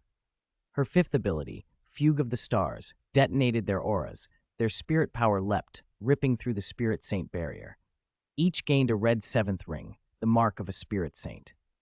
Her sixth, Tonal Harmony, wove a spirit power network so that when one consumed spirit power, the others recovered 10% of an equivalent amount. Under Black Robin's support, the Blackened team all broke through to Spirit Saint and unleashed their spirit avatars. The battlefield changed with dizzying speed. Dugu Bo's spirit avatar, the 100-meter Jade Phosphor Serpent King, was pinned beneath Black Jinxie's Chronos Dragon. Bone Douluo had been cut by a sword light hundreds of meters long, leaving a scorch across his huge bone dragon body. The black chi-tinged silver dragon gripped one of his bone wings and tried to tear it off. Sword Douluo could no longer stand idle. "Fengji, be careful," he shouted, and the seven-kill sword appeared in his hand as he vanished like a ghost. At the instant Sword Douluo disappeared, the white-haired man upon the black throne opened his eyes. Sword intent condensed on the blade, and the sword light turned blood red, striking at Black Robin. Sword Dulo had observed the pagoda's amplification from close up and knew who had tipped the balance. Black Robin was the culprit. He aimed for her. But Black Xiaodai, guarding not far from Black Robin, opened her eyes and met the attack. She wielded a purple scythe crackling with black chi and drew a sharp purple blade of light that met the bloody sword. The collision sent an invisible wave of force out and Sword Douluo reappeared. He looked at the girl who had stopped his blow and then cast his eyes downward. Purple airflow bound his legs. Black Xiadi had activated Forgotten Underworld Domain, her second spirit ability, which unfolded an underworld river domain. Death Chi eroded Sword Douluo and reduced his attributes. Within that domain, the pagoda's amplification was noticeably weakened. Sword Douluo immediately formed a sword finger to condense another 7-kill sword, intent to kill. But a black long spear wrapped in black and red lightning struck like lightning, forcing him to brace the 7-kill sword horizontally. Sword intent met spear intent, and the surrounding air seemed to harden. Black Xiadi and Black Robin pulled back in a flash. With Black Robin's aid, Lu Jingming's rings increased. 2 purple, 1 black, and 4 red rings, 7 in total, materialized. The 6th and 7th rings bore golden lightning patterns that made Sword Douluo's eyelids twitch.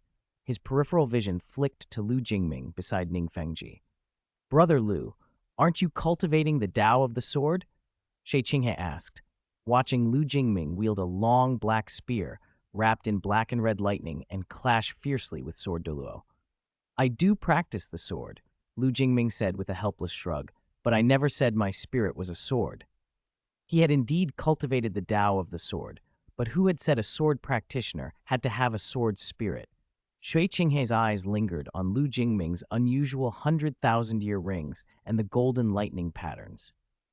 As a descendant of the angel god with a god-given spirit, he knew too many hidden things. At rank 100, a divinity's 10th ring would be a golden divine ring. Seeing rings with golden lightning on Lu Jingming, his first thought was of divine rings. He dismissed it quickly. If they truly were divine rings, Sword Douluo would have had no hope of blocking that spear. Instead, Shui Qinghe suspected that whoever stood behind Lu Jingming, like the Spirit Hall, had a divinity legacy supporting them, explaining the unconventional ring configuration and the ability to absorb rings beyond one's rank. It made sense that those at the Corrupted Point were Lu Jingming's companions. At the Corrupted Point in the Star Luo Empire, a clone of Ningfengji had appeared around Sword Douluo, and the precedent fit. "Brother Lu, what do you think we should do next?" Shui Qinghe asked, frowning. Lu Jingming stroked his chin and answered plainly, without secrecy. "Sword Douluo is extraordinary, and with his spirit power suppressed, he's strong enough to defeat me. But killing me completely will be very difficult." Chapter 198, Star-Slashing and Universe-Breaking Great Glazed Sword, 2-in-1. When Lu Jingming spoke, Shui Qinghe and Ningfengji stared in stunned silence. If the original Lu Jingming, himself, could not be killed by Sword Douluo, then the corrupted Lu Jingming was almost certainly immortal in practical terms.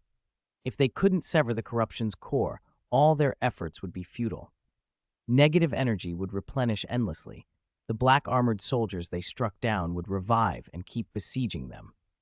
Sword Douluo indeed had no easy way to slay the corrupted Lu Jingming. The Black Abyss White Flower possessed astonishing cellular-level repair. The corrupted Robin's 6th ability continuously fed spirit power to her allies. The corruption hub pulsed with negative energy, constantly replenishing the corrupted Lu Jingming. The corrupted Phantasm Butterfly granted teammates temporary death immunity, enough to turn the tide at critical moments. Corrupted Jin Shi's 3rd spirit ability, Time Reversal, could rewind time, functioning like another resurrection. Corrupted March 7th's 6th ability, Eternal Winter's Pact, could revive a teammate who died within 10 minutes for half her spirit power. It was a nightmare combination. What worried Lu Jingming most was his own 2nd spirit, White Flower. He had already fitted 6 spirit rings on it, all 100,000-year rings granted by the World Tree Stigmata. One ability among them, Sacred Bone Resonance, linked all teammates into a life network. As long as one person lived, the rest could not truly die unless everyone was eliminated at once. Sword Douluo could not do that. In this corruption point, everyone would be slowly eroded by negative energy and malignant emotions. Even titled Douluo could not endure an endless war of attrition. The Abundance faction's abilities had always been infuriatingly resilient. There was no current sealing method on the Douluo Continent capable of combating such recovery-type powers. Ancient sealing relics like the God Sealing Platform simply couldn't be found in this era. The problem was nearly insoluble. Even if Lu Jingming brought his original team to confront the corrupted heavenly group directly, it would likely become a drawn-out war of attrition. The corruption's negative energy gave the enemy a terrible home field advantage. If Douluo didn't arrive immediately to clear the corruption with absolute force, more people would be duplicated, and Heaven Do City, closest to this locus, could be doomed. But calling Douluo into action on short notice was unlikely unless Qian Renshui personally appealed. Worse, only Lu Jingming knew how powerful the potential duplicates could be. Others had no real sense of the true danger. Their crisis felt urgent, but not urgent enough to secure outside help. Everyone had pulled away from the Title II-level battlefield. Huo Wu, Shui Binger, and other students had disengaged and watched from a distance, prepared to evacuate at a moment's notice. The intensity of the clash far exceeded their capability. Even observing close-up was perilous. Teachers formed shields around their students, ready to flee if needed. The two spirit Douluo amplified by the 7 treasure-glazed tile pagoda, Meng Shenji and Ji Lin, were not idle. Ji Lin went to assist Poison Douluo. Meng Shenji moved to rescue the frozen Bai Baoshan. Bai Baoshan was merely frozen, not instantly killed by corrupted March 7th's arrow, and a spirit Douluo was not easy prey. Ji Lin's enormous azure vine spirit avatar coalesced into a vine dragon and, with Dugu Bo's jade phosphor serpent emperor form, fought desperately against corrupted Jin Shi's Dragon of Chronology. As a spirit saint of ultimate light attribute with a 100,000-year ring and control over chronology, corrupted Jin Shi, now amplified by corrupted Robin, had reached titled Douluo power. For a time, the battlefield roared with dragon cries and laser streams, thousands of meters of land reduced to chaotic devastation, already warped further by corruption. Bone Douluo's bone dragon form likewise struggled under relentless attacks from the Silver Dragon and the Super Mecha. Only his phenomenal defenses and his ability to slip momentarily into spatial pockets kept him from worse injury. The corrupted Silver Wolf's attacks ignored his defenses, and corrupted Guyu's space control limited his spatial deployments. Even amplified by the pagoda and relying on deep cultivation, he looked battered. Sword Douluo fought to his limits as well. Sword Qi crisscrossed the valley as his 100-meter blade reshaped the terrain. Corrupted Lu Jingming answered in kind, unleashing his spirit bone ability, Kingship, a black gravitational orb that sucked and restricted Sword Douluo. Then, Heavenly Manifestation shattered the Void Realm. A meteorite fragment ripped from the outer starry sky and hurtled down to crush Sword Douluo, ensnared by the orb. At that instant, Sword Douluo released his spirit avatar. The 7-kill sword swelled into a 100-meter greatsword. Scarlet Sword Qi shot into the sky, and riding his avatar's amplification, Sword Douluo broke free of the gravitational hold. The blood-red blade of light rose into a pillar hundreds of meters tall and smashed into the meteor. With a thundering blast, the meteor exploded into a cascade of fragments that rained down like fire. Teachers' faces went pale. Even residual aftershocks of heavenly manifestation posed mortal threat to spirit elders and spirit ancestors. Lu Jingming, standing nearby with a black long spear, watched 6 spirit rings materialize on his body, 2 purple, 2 black, and 2 red. He drove the spear into the ground and a black light shield spread out, enclosing Shui Qinghe, Shui Ke, and Ning Fengji. The fiery fragments disintegrated on contact with the shield, reduced to specks of red that dissolved into the air. "Thank you, Brother Lu," Shui Qinghe said, glancing at the ring configuration on Lu Jingming's body with a look of resignation. He cupped his hands in thanks. Ning Fengji, though a spirit saint, had limited combat strength. It was uncertain whether he had protective tools. Shui Qinghe couldn't risk revealing more of his strength. His swan spirit was fragile. He had misjudged the danger. He'd assumed Sword Douluo and Bone Douluo escorting them would be enough. He should have brought more guards, spirit saint level, if nothing higher. But in this place, even they might not be decisive. We need to prepare to retreat, Lu Jingming said. The corrupted Lu Jingming wouldn't hide his strength and would likely use self-spirit fusion. The stigmata of thunder and the world tree stigmata on that body would show their powers in full. Lu Jingming couldn't imagine how his corrupted self could be defeated once amplified by corrupted Robin. Temporarily at Spirit Saint, with his foundation, the corrupted Lu Jingming could contest a titled Douluo. If he deployed all trumps, he could even rival a super Douluo. His survival was terrifying. Only Qian Daoliu could clear this corruption point outright. "We'll be in your hands then," Shui Qinghe said with a forced smile, eyes fixed on the furious clash.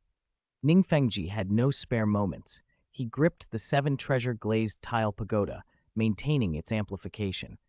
Should its effect falter, the battlefield might tip disastrously. Sun and Moon Radiance, Golden Transformation.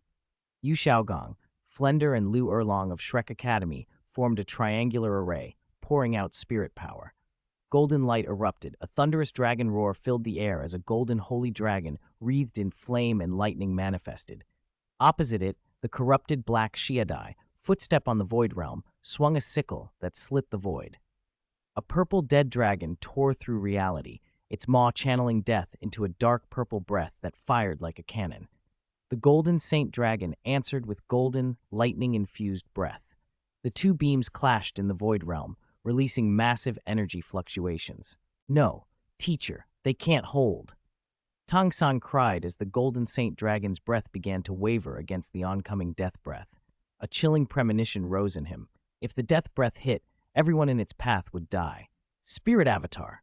Zhao Wuji roared. He released his avatar into a vigorous Vajra bear and slammed through the air, hands crackling with gravitational waves, to strike Black Xiadai's core. But a sudden frost filled the void realm. A crystalline ice mirror popped into being. Black March 7th stepped from it, now standing directly behind Zhao Wuji. Her bow was gone. In its place, twin ice swords hummed with a cutting cold and a fierce sword intent. That sword intent, ice attribute yet closer to Jingliu's style, was devastating. March 7th had learned a subtle art from Jingliu and named it herself: star-shattering, cosmos-breaking, grand-glazed sword art. Usually she used it sparingly, but her talent let her wield it superbly now. The originally pure glazed sword intent had been corrupted, tinted with black and red destructive aura. It cleaved through the world's rules, erupting into black-red lightning, beautiful and deadly. Zhao Wuji crossed his arms to block with the Vajra Bear's famed defenses. He was the immovable king.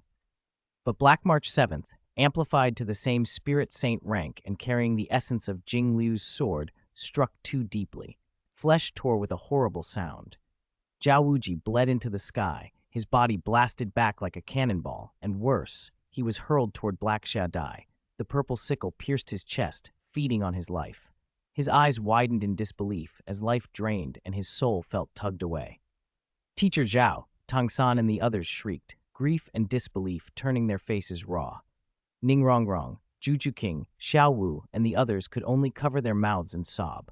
Flender and the two others, in golden dragon fusion, roared in fury. Their dragon breath increased threefold and stalled the death breath's advance. Black Xiadai remained expressionless, casually shaking the purple sickle. Zhao Wuji's limp body fell like a kite cut loose. His avatar collapsed and he crashed to the ground beneath a cloud of dust. "Teacher Zhao!" Dai Mubai and the others charged, but Black March 7th's blade did not pause. A black and red sword chi slashed into the earth, surging straight for Tang San and the students.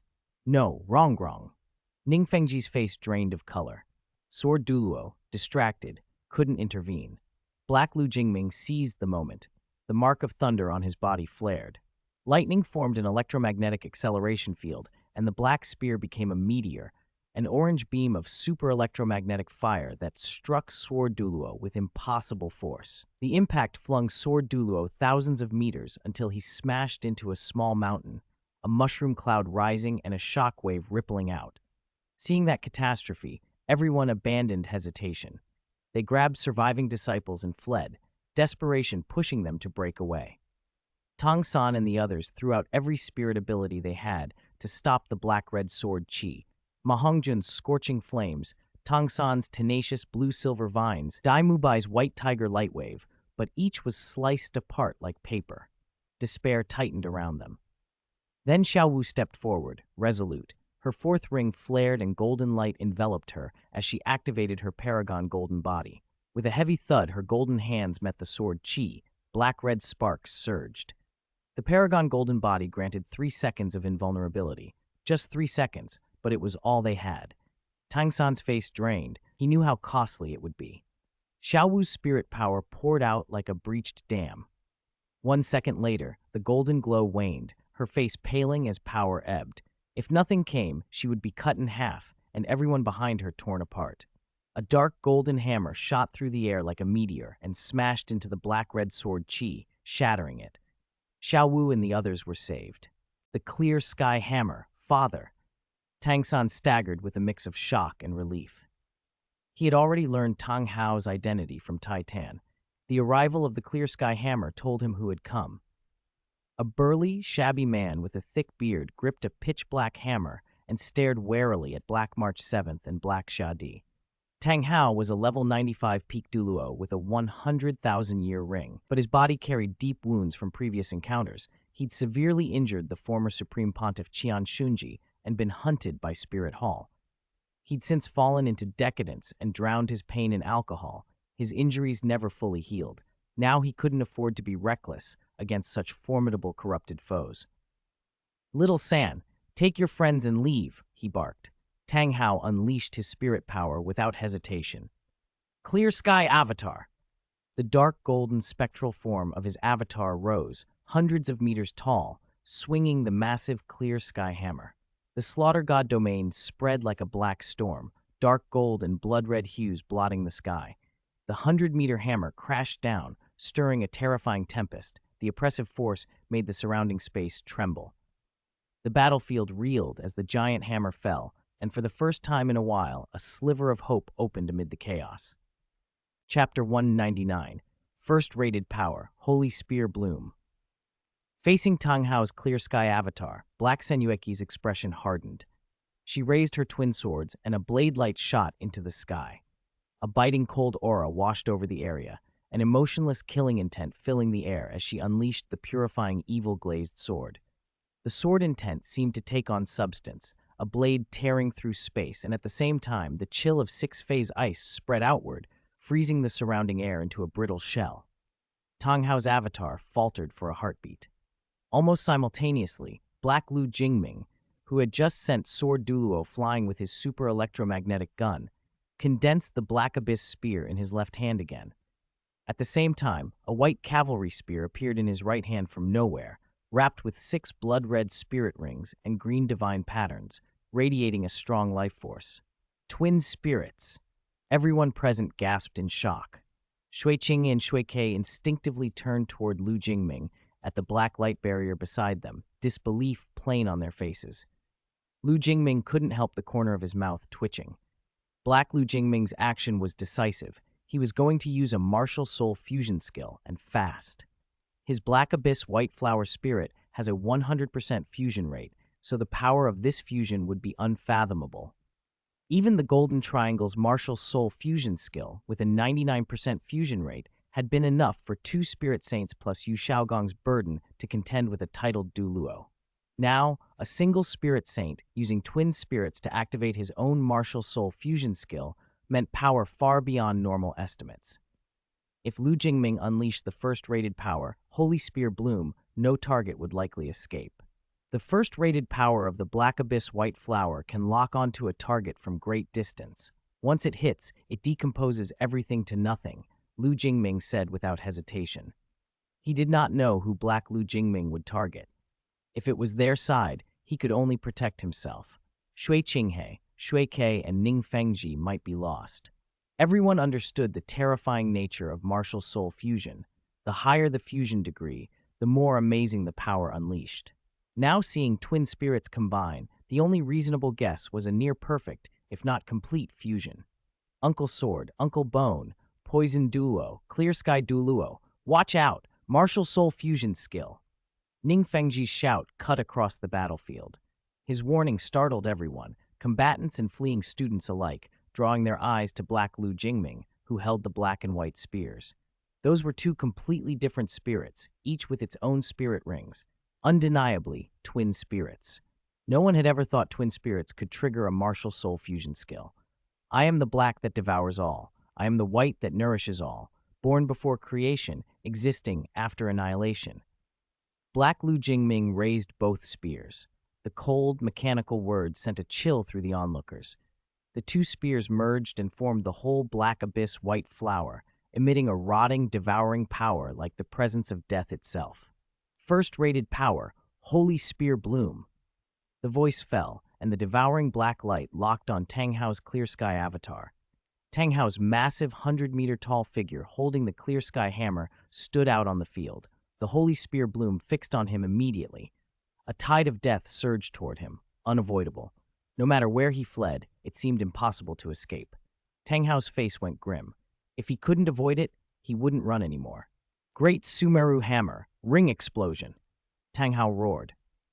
His first spirit ring burst open, and a huge influx of spirit power bolstered him as the clear sky hammer crackled with lightning.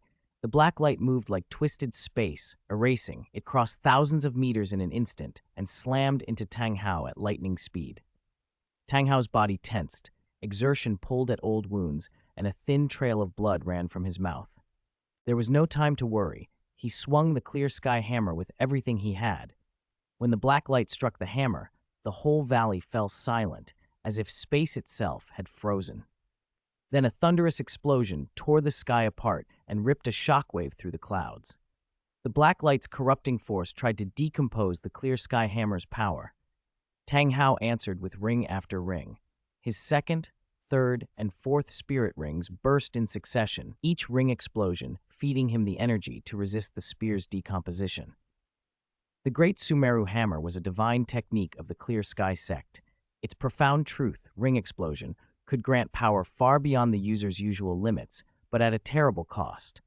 It was the only thing that had saved Tang Hao before against Qian Daoliu of the Spirit Hall, and now he relied on it again. He knew he would be left weak afterward, but without it he would die, and a Clear Sky Douluo could not be disgraced by death at a spirit saint's hands. With the explosive boost, the Peak 95 Douluo eventually managed to blunt the Holy Spear Bloom. "Father, watch out!" Before he could breathe, Tang San cried out in terror. Tang Hao started to release his sixth ring, but a graceful, chilling figure appeared in front of him, Black Xiadi.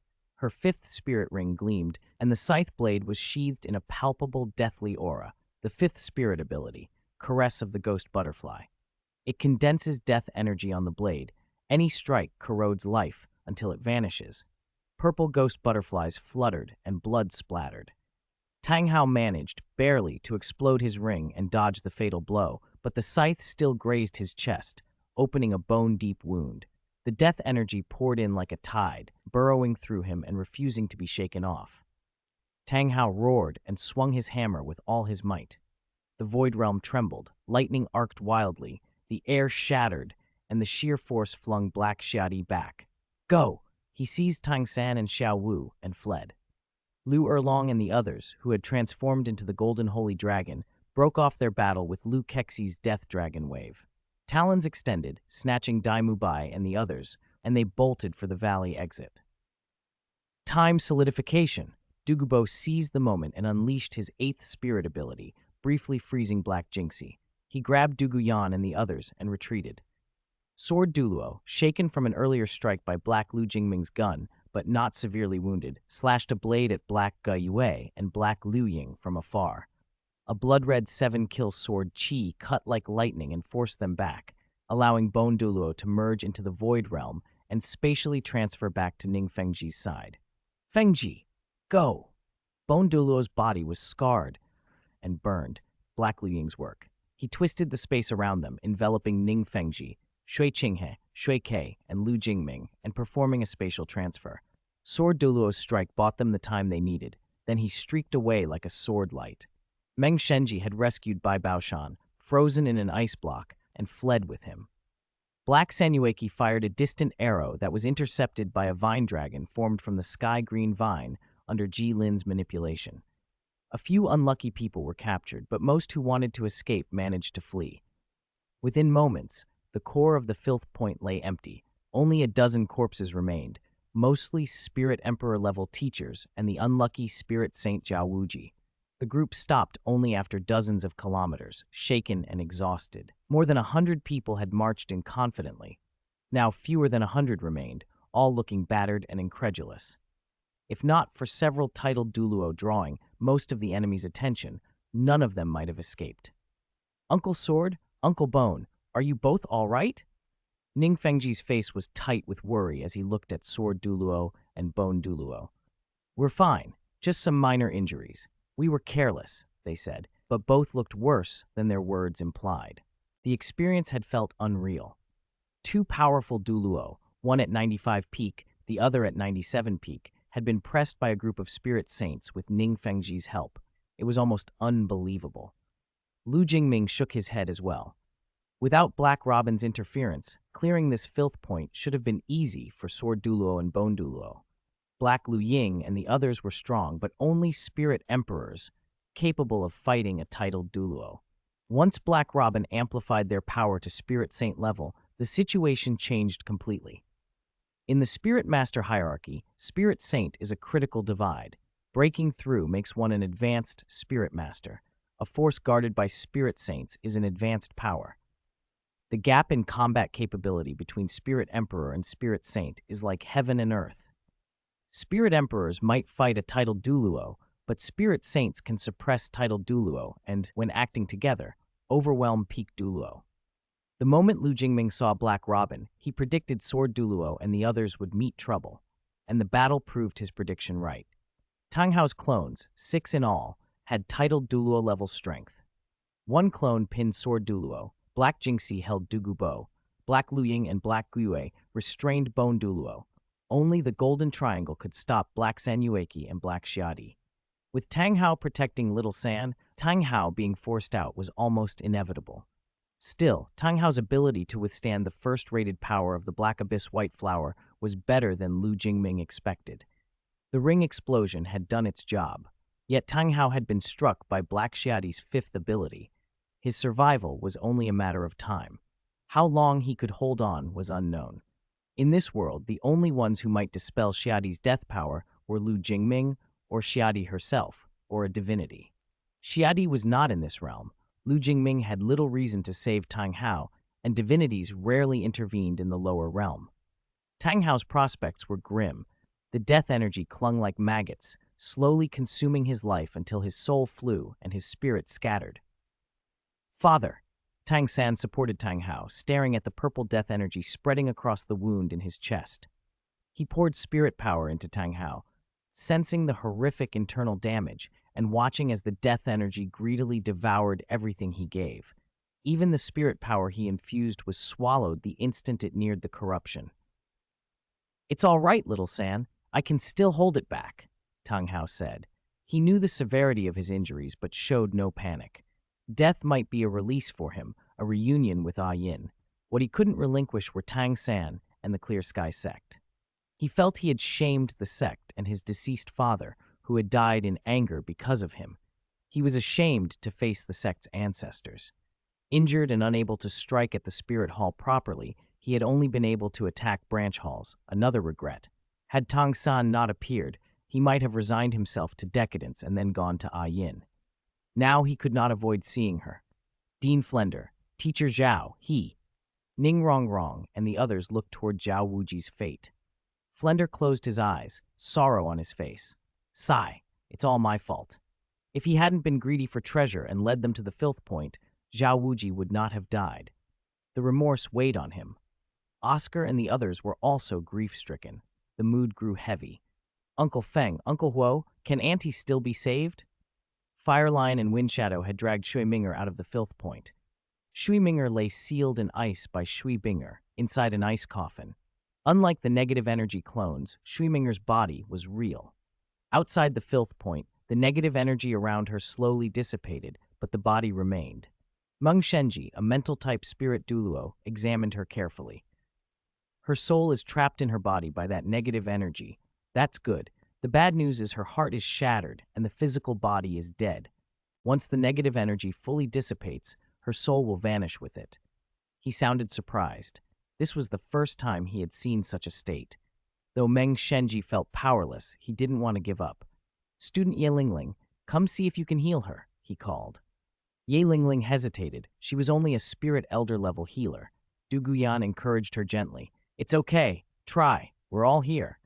If Ye Ling could revive Shui Minger, the favor would bind Tianshui Academy to them and be a great boon, perhaps even earning godmother status for Ye Lingling. The three elemental academies' protection would be considerable. "All right," Ye Lingling agreed and walked forward. 2 yellow and 1 purple spirit rings appeared, and a beautiful pink and white sea rose manifested in her hand. A soft, pinkish-white healing light fell across Shui Minger. The attendants watched as most of Shui Minger's injuries visibly closed, but the mortal wound to her chest, the shattered heart, did not change. Ye Lingling's 9-heart Sea Rose martial soul was potent in specialized healing. However, her cultivation was shallow. She could not perform limb regeneration, let alone repair a shattered heart. Even if she were a titled Douluo and could amplify with a clear sky avatar, salvage might be possible. Yet Ye Lingling did not have that level, and Shui Minger did not have the time. Even if they returned to Heaven Do City and Ye Lingling's mother intervened, it was likely too late. Not even a Spirit Saint-level 9-heart Sea Rose Master could rebuild a heart. This was beyond their current hope. Chapter 200, Life Reconstruction, 2 chapters in 1. If a 9-heart Sea Tang Spirit Master could perform limb regeneration at the Saint grade level, the Heaven Do Empire would have a hard time protecting Ye Lingling and her mother. Seeing that even Ye Lingling, a 9-heart Sea Tang Spirit Master, could not heal Shui Minger's injuries, Shui Binger and the others could not hide their disappointment. "I'm sorry, I can't save her. But I know someone who might be able to," Ye Lingling said softly, folding away her 9-heart Sea Tang spirit. She looked at the despairing faces of Shui Binger and the others with a touch of pity. "Really? Who is it? Please tell us. Whether it works or not, our 3 elemental academies will owe you a favor," Feng Ying said, clutching at straws. Ye Lingling hesitated, then glanced toward Lu Jingming, who was speaking with Shui Qinghe a short distance away. "It's him." Following her gaze, Shui Binger and the others spotted Lu Jingming. Confusion spread over their faces. At the contamination point, they had witnessed Black Lu Jingming's overwhelming combat power. He had never seemed like a support-type spirit master. Still, with no other options, they approached him. "Young master, if you can save Minger, I'll do anything for you," Feng Ying said earnestly. Fire Lion echoed the sentiment. "Young Master Lu, if you can save my aunt, Tianshui Academy will pay any price." Shui Binger, too, couldn't hide her resolve. They had to trust Ye Lingling's judgment now. Lu Jingming raised an eyebrow. "Interesting. How did you tell I'm a support-type spirit master?" he asked Ye Lingling. Neither he nor Black Lu Jingming had shown any healing before. How had she perceived it? "My spirit told me," Ye Lingling answered. She remembered the white lance that had appeared when Black Lu Jingming used his martial soul fusion ability. The lance had issued a rich life chi that stirred her 9-heart Sea Tang spirit. Her spirit had reacted to it as though facing a higher-grade support-type spirit, an instinctive submission. The 9-heart Sea Tang spirit was top-tier among supports, but it had its limits. In any era, at most 2 can appear. In their generation, it was only her and her mother. Yet the aura from that white lance had seemed superior to hers. Hearing this, those present were stunned. A support-type spirit more advanced than the 9-heart Sea Tang? The 9-heart Sea Tang carried a curse because its healing was so powerful, its flaw. But something stronger than it? That possibility lit up hope in their eyes. Perhaps such a spirit could truly save Shui Minger. "Young friend Lu, why don't you show us your second spirit?" Ning Fengji asked, unable to hide his anticipation. Twin spirits were rare, twins with both offense and healing even rarer. Lu Jingming considered for a moment. He also had practical reasons. He needed to establish a foothold in this world, and the element academies would be useful allies for trade and influence. He glanced at Shui Binger's pleading eyes and nodded. With a casual wave of his right hand, the white lance materialized. 6 blood-red spirit rings with green divine patterns spun around its shaft. Everyone had seen those rings in Black Lu Jingming's hand before. Seeing them again made Ning Fengji and the others exclaim. Dugu Bo, who had compared Lu Jingming to Tang San, found the difference astonishing. Fourth spirit ability, life reconstruction, Lu Jingming said as the fourth ring flared. A vast creative force condensed into a soft white light that washed over Shui Ming'er. The white light's repair reached cellular levels. It could mend tissue, rebuild organs. The white flower's restoration power was profound. Hiss, she's healing. Gasps filled the air as the crushed area of Shui Ming'er's chest knitted back together. None of them had seen such repair before. Only legends of divinities hinted at this scale. They all thought of Black Lu Jingming at the contamination point. If the original possessed such repair, then those copies were more dangerous than they had imagined. Sword Douluo's frown deepened. He'd had the strength to continue fighting that day, and had thought he might have an opportunity to kill Black Lu Jingming. Now he was relieved he hadn't pushed on. Black Lu Jingming's near unresolvable recovery might have left his opponents exhausted to death. The physical body has been repaired. She'll awaken once the negative energy fully dissipates and the restraint on her soul is lifted, Lu Jingming said, withdrawing the lance. He hadn't expected Shui Minger's soul to be preserved, but on reflection, it made sense. Soul masters corroded by negative energy often had their souls trapped within the body, feeding negative energy and emotions. This allowed them to be used as puppets, either for combat or to accelerate negative energy accumulation in contamination points. Negative energy also dissipated once it left a contamination point. That restriction, Black Lu Jingming and the Great Merciful Tree King had enforced, kept the world from immediate ruin. Shui Binger bowed deeply. Thank you, young Master Lu. Tianshui Academy will never forget your kindness. Her gratitude was sincere. Shui Minger was not only her aunt, but a senior figure in Tianshui Academy. Losing her would have been devastating. Lu Jingming smiled and helped her to her feet.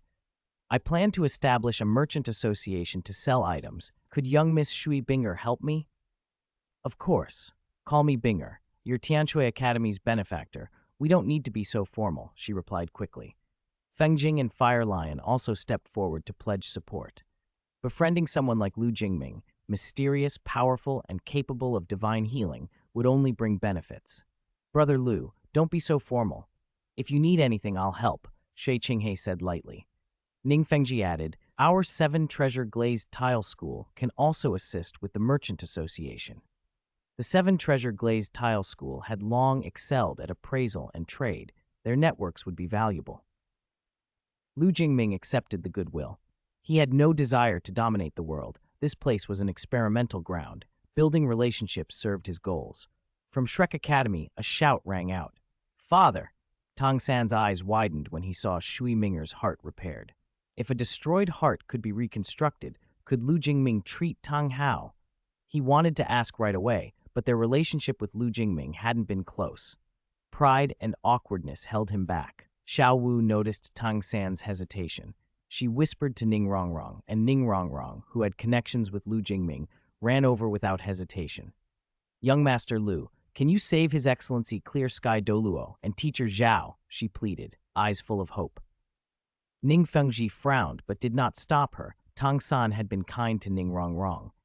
Repaying kindness drew them closer, and owing Lu Jingming a favor seemed acceptable. Lu Jingming spread his hands. Clear Sky Douluo has been corroded by the power of death. I truly can't help him. As for your teacher Zhao, if you can bring him out and his soul is intact, I can try.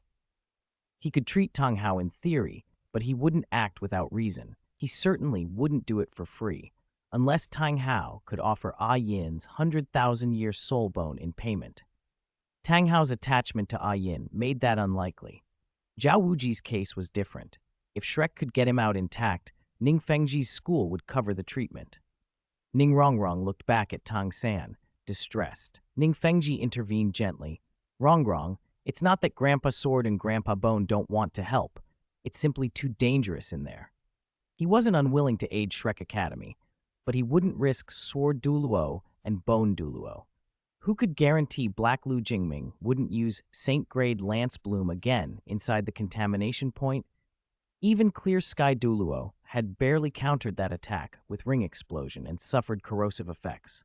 Ning Fengji valued Sword and Bone Douluo's safety above all favors. Sword Douluo and Bone Douluo exchanged helpless looks. They were strong, but after the recent battle, they were no longer certain they could emerge unscathed. The clones were terrifying. Black Gaiwei could manipulate space, Black Jinxie, time. Any careless hit from Saint-grade power could be fatal. Lu Erlong grew hot-tempered. "I'm going to rescue Zhao Wuji myself," she declared, and charged forward. Yu Xiaogong and Flender quickly restrained her. This wasn't a task for rash bravery. Even with martial soul fusion, rescuing Zhao Wuji without proper support was impossible. "Erlong, calm down. We must plan this. If old Zhao's soul is still in there, we still have time," Flender urged. They all hoped Tang Hao's body might still be intact. If it was, there was a chance. Xiao Wu's heart stirred. She had intended to use the yearning heartbroken red to save Tang Hao, but giving it away would reveal her spirit beast identity. Without the herb's concealment, every titled Douluo present would sense her. Yet she could not bear Tang San's suffering. "Third brother, I still have the yearning heartbroken red. Maybe it can save Uncle," she blurted. Tang San shook his head. "It's useless. The power of death is devouring father's life chi. The yearning heartbroken red treats symptoms, not the root cause." He had considered every possibility, with his medical knowledge and access to the ice and fire yin-yang. Well, finding herbs to replenish Tang Hao wouldn't be hard, but as long as the power of death remained, vitality would only be eaten away. Prolonging life would also prolong torment. When Black Lu Jingming had said he couldn't help, Tang San had no reason to doubt him. Simple healing would not erase the corruption of death eating at Tang Hao's soul.